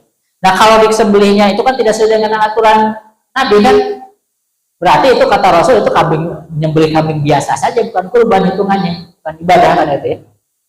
Seperti makan kambing seperti biasanya. Maka seharusnya kita tuh harus beramal sesuai dengan tuntunan Nabi. Apapun posisi kita, amal yang kita lakukan harus sesuai dengan tuntunan Nabi SAW. Pemimpin masyarakat harus beramal sesuai dengan tuntunan Nabi. Pemimpin usaha atau pekerja harus beramal sesuai dengan tuntunan Nabi. Jadi dalam posisi apapun kita harus beramal sesuai dengan tuntunan Nabi, gitu ya. Kita sebagai anak sebagai tuntunan Nabi, sebagai orang tua harus sesuai dengan tuntunan Nabi, gitu ya. Sama semuanya posisi dalam posisi apapun. Next. Ya, semua intinya dalam posisi apapun kita harus beramal sesuai dengan tuntunan Nabi SAW. Nah, Imam Malik berkata, sunnah Rasulullah SAW itu adalah ibarat perahu Nabi Nuh alaihissalam. Siapa yang menaikinya akan selamat, sedangkan yang tidak ikut bersamanya akan celaka atau tenggelam. Jadi sunnah Nabi, aturan Nabi itu seperti kapal Nabi itu. Kalau kita sesuai dengan aturan Nabi, ngikutin aturan Rasul, gitu ya, itu kita akan selamat. Ketika kita tidak mau ikut di dalamnya, tidak mengikuti sunnah Rasul, maka kita akan celaka. Next. Nah ini terus. Ini kuncinya, bagannya. Bagaimana supaya amal kita itu diterima? Terus itu masih semua saja ya. Amalan orang kafir, ini kita ke yang paling pojok dulu. Amal orang kafir itu sebaik apapun, sebagus apapun, sebesar apapun amalnya, semuanya pasti tertolak. Ya. Pasti tertolak. Jadi walaupun dia baik segala macam, pokoknya tertolak aja semua orang kafir itu ya. Bagi orang muslim, gitu ya, orang muslim itu kalau dia beramal yang pojok sini, dia amalnya tidak ikhlas. Dia tidak karena Allah niatnya. Dan juga caranya salah, tidak sesuai tuntunan Rasul, maka tertolak. Orang muslim, dia ikhlas karena Allah amalnya, tapi tidak benar, tidak sesuai dengan tuntunan Nabi, maka dia pun tertolak. Seorang muslim ketika dia beramal tidak ikhlas, bukan karena Allah niatnya, dan walaupun dia benar sesuai dengan tuntunan Rasul, gitu ya, dia tetap tertolak. Tetapi seorang muslim ketika dia beramal ikhlas karena Allah, niatnya karena Allah, dan juga benar sesuai dengan tuntunan Rasul, dia akan diterima. Berarti kunci agar amal kita diterima di hadapan Allah itu adalah kita harus muslim, kita termasuk orang yang beriman, beramalnya harus ikhlas karena Allah, dan harus sesuai dengan tuntunan Rasulullah SAW, harus benar sesuai dengan tuntunan Nabi kita. Baru itu akan diterima. Nah ini kunci dari kesimpulan dari pembahasan kita malam hari ini. Apa ya? Kuncinya itu berarti tuh yang pojok sana. Muslim ikhlas benar diterima. Kesimpulan. Syarat amal diterima itu harus ikhlas karena Allah, benar sesuai dengan tuntunan Nabi SAW. Yang kedua, ikhlas karena Allah melakukan yang terbaik dan memberikan yang paling istimewa. Nah kalau kita memang ikhlas, harus berikan yang terbaik, yang teristimewa pada Allah. Yang ketiga, ketika amal dilakukan hanya untuk Allah, tetapi tidak mendapatkan respon atau bahkan direspon negatif oleh manusia, maka kita tidak mudah kecewa. Jadi kalau kita amalnya ikhlas itu sifat namanya kecewa itu nggak ada. Ya kita akan ini aja gitu ya, ringan saja, bersemangat saja beribadah. Oh masa saya aja yang kerja dalam dakwah ini, yang lain enggak, kecewa, akhirnya kecewa, nggak mau lagi, pengen sama dengan orang lain gitu ya, pengen nggak beramal juga akhirnya gitu ya, itu nol jadinya gitu ya. Salafus saleh mencontohkan bukan hanya memberikan kualitas terbaik, tetapi juga kuantitas terbaik. Agar amal kita tidak terhapus, maka harus menjauhi riya dan sum'ah. Beramal sesuai dengan tuntunan Rasulullah SAW adalah kewajiban dan jaminan keselamatan. Nih, 6 poin ini adalah kesimpulan dari pembahasan kita malam hari ini. Kalau ditanya lagi bisa ya, 6 ini ya poinnya ya. Tapi ini itu ilmunya ilmu praktis. Ilmu praktis itu ilmu yang bisa dipraktekkan saat ini juga. Nanti aja lah kalau udah khilafahnya sudah tegak bisa mengamalkannya. Tidak, gitu ya.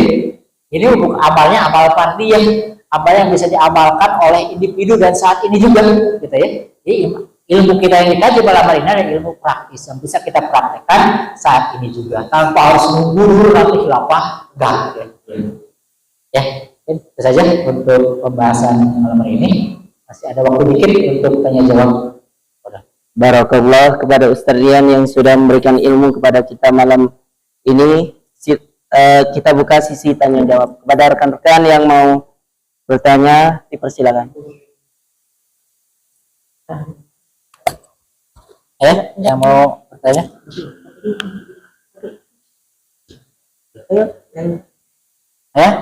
Dari adik-adik?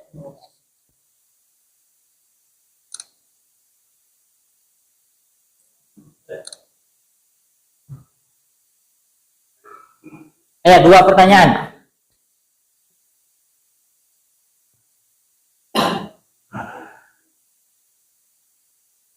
Bahas berantas, biasanya suka bertanya. Ini nggak ada suaranya. Nyala, tapi enggak.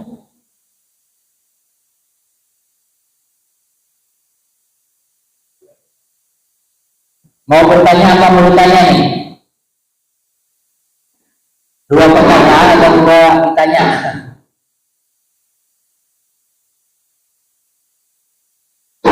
Atau mau bertanya saja ini?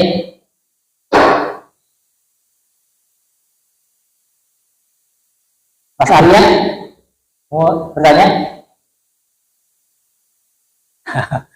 Udah paham atau gimana nih? Ya tanya. Nanti ditanya loh. Mas Misbah.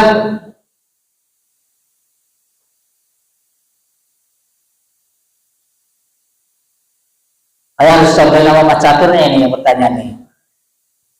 Bosnya nih. Ayo. Ya Ustaz, tapi bertanya di luar dari ini boleh? Ya. Assalamualaikum warahmatullahi wabarakatuh. Waalaikumsalam warahmatullahi wabarakatuh. Begini Ustaz, di keluarga saya kan ada kakak mau hajatan, sedangkan mereka ada hiburan seperti dangdutan gitu kan.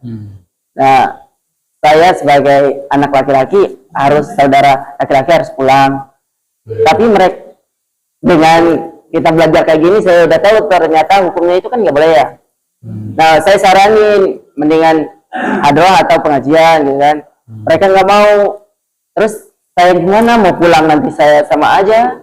Tapi kakak saya yang satunya memberi solusi, lebih baik kamu di rumah, kamu pulang tapi diamnya di rumah kakak gitu. Yang satu gimana sih?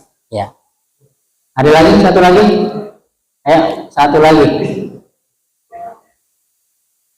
Ini kayaknya Mas Catur nih harus nanya nih.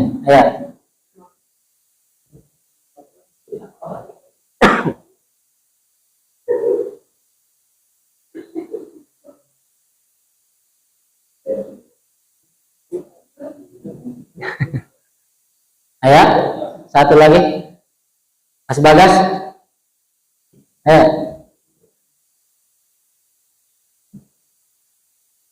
Hanya membuat pertanyaan lebih susah ya dibandingkan dengan menjawab pertanyaan.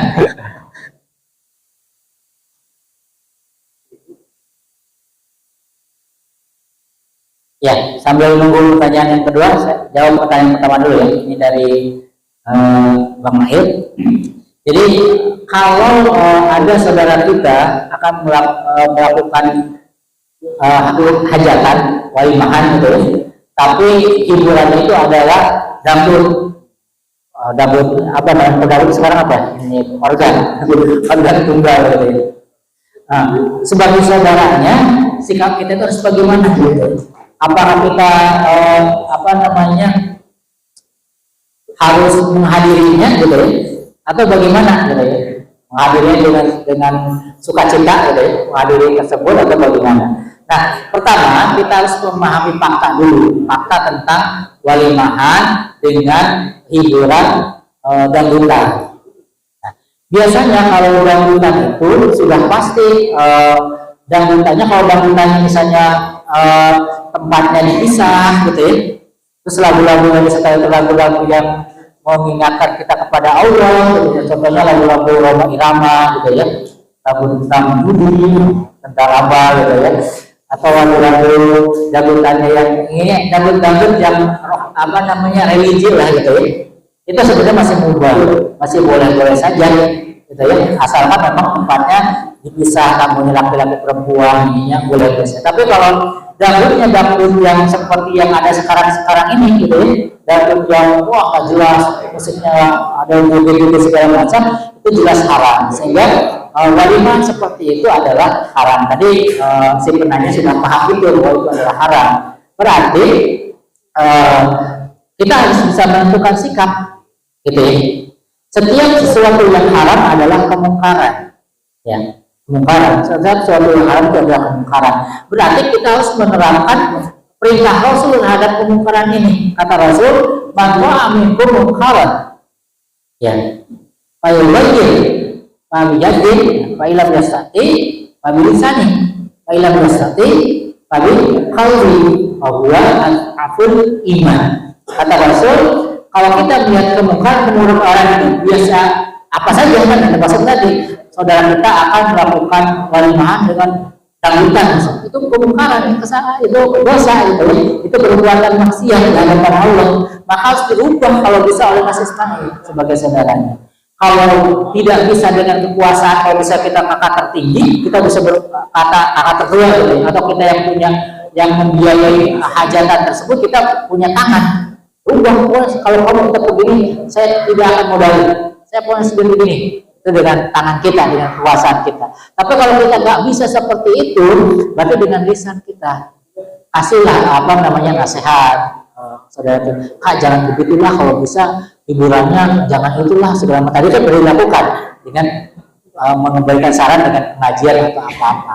Nah, kalau kita sudah melakukan itu tidak diterima, dosa kita itu sudah hilang. Dosa kita terhadap menghadapi kemungkaran itu sudah tidak berdosa lagi, karena kita sudah melakukan tadi manro'a mungkaran itu, mencegah kemungkaran itu dengan lisan kita. Adapun diterima atau tidak itu kan hasilnya dari Allah yang menentukan. Berarti secara menghadapi kemungkarannya sudah dosanya sudah hilang. Sekarang tinggal ininya, bagaimana kitanya menghadiri perayaan yang haram, berarti kan haram juga. Berarti bagaimana ininya? Ya kita datang nggak apa-apa, tapi tidak menghadiri sana gitu ya. Tadi misalnya datang di rumah saja, gitu, di dalam saja, atau nantilah datangnya setelah acara selesai, acara dangdutannya selesai. Dangdutannya selesai, misalnya berapa kita baru hadir di situ gitu ya. Jadi intinya hadir di kondisi yang memang boleh mubah, gitu, yang tidak ada keharaman di dalam. Itu seperti siasatnya gitu. Ya pulang aja sebagai, karena saudara kita itu kan masih perlu melakukan baik kita kepada saudara. Menghadiri ini saudara itu kan sebuah kebaikan, gitu ya.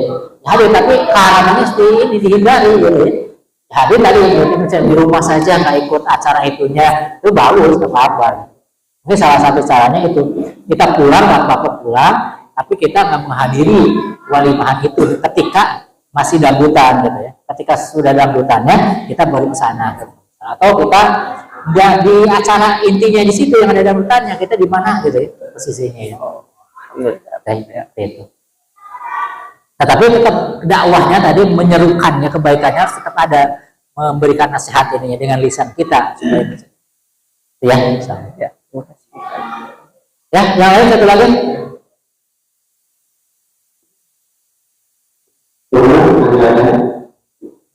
Ya, satu lagi. Tidak ada? Berarti ada bertanya ini ya. Satu lagi pertanyaannya, tapi harus ada pertanyaan. Siapa bertanya, apa siapa nanya? Halo? Siapa bertanya, apa siapa nanya?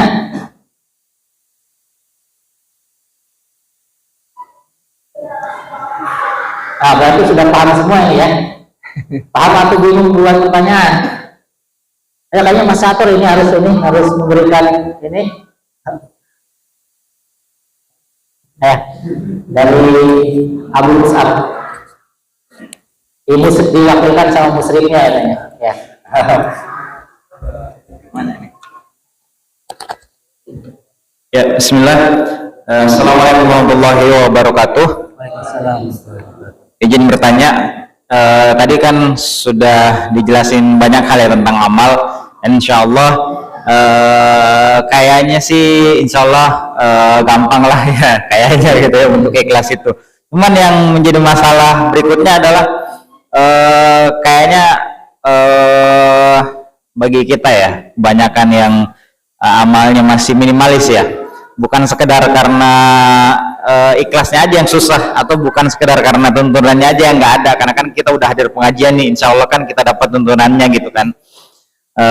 Dan niat itu insya Allah bisa kita luruskan gitu. Cuman yang jadi masalah adalah memulai beramal ini kayaknya yang sulit gitu.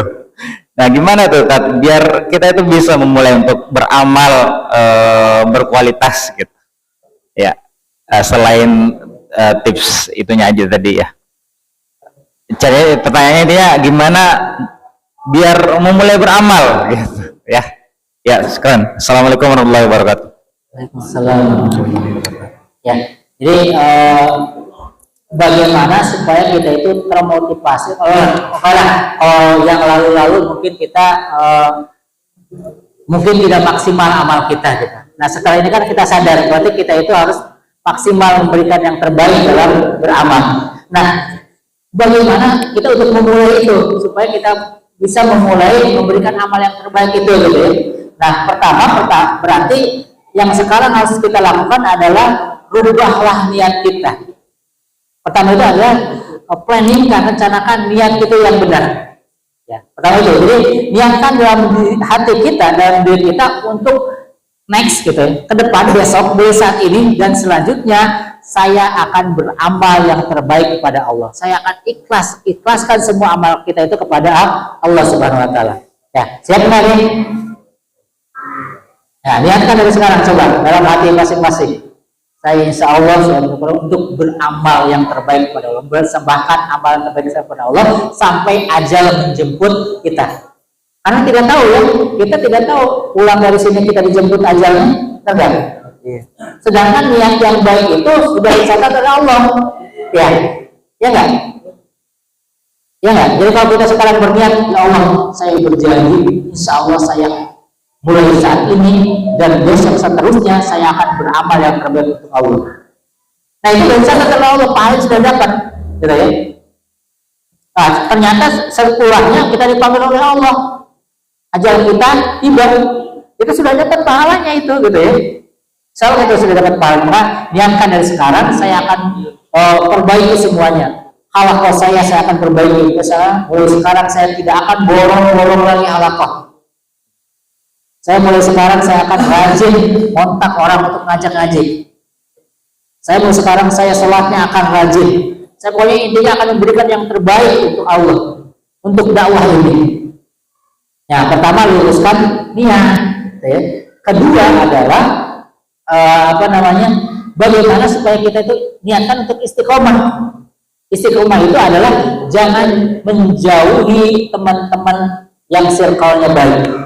Jadi intinya jangan menjauhi teman hijrah kita. Kalau kita hijrah gitu ya. Mulai sekarang saya akan selalu mendekat terhadap teman-teman saya. Jadi selalu bergaulnya itu dengan orang-orang yang baik, bergaulnya dengan komunitas orang-orang yang baik. Jangan sampai menjauh. Sekali kita menjauh, maka sekali kita itu akan hilang niat yang baik itu akan pudar gitu ya.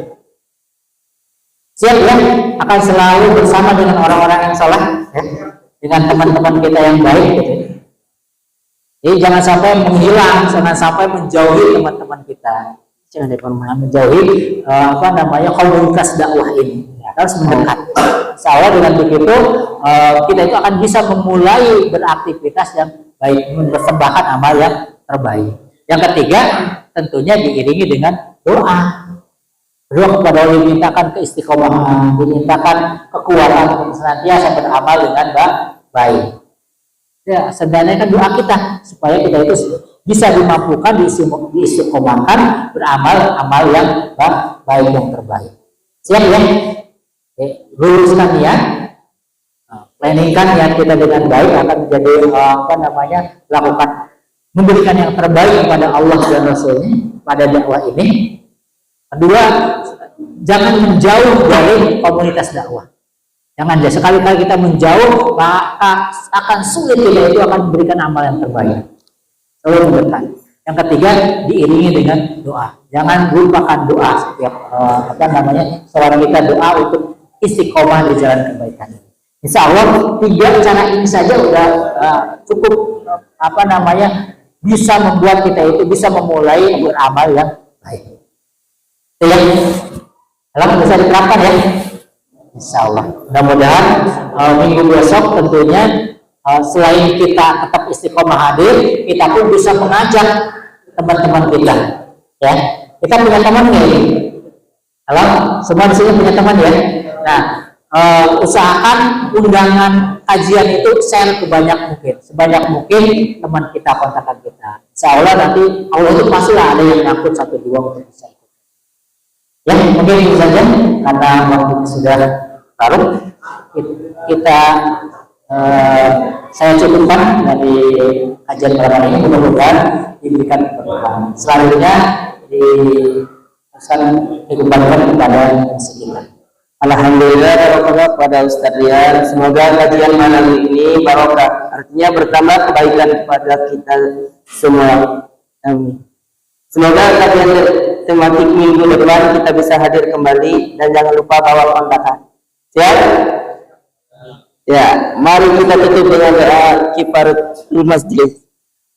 Alhamdulillah, subhanallahumma wa bihamdika, asyhadu an la ilaha illa anta, astaghfiruka wa atubu ilaik. Billahi taufiq wal hidayah. Wassalamualaikum warahmatullahi wabarakatuh.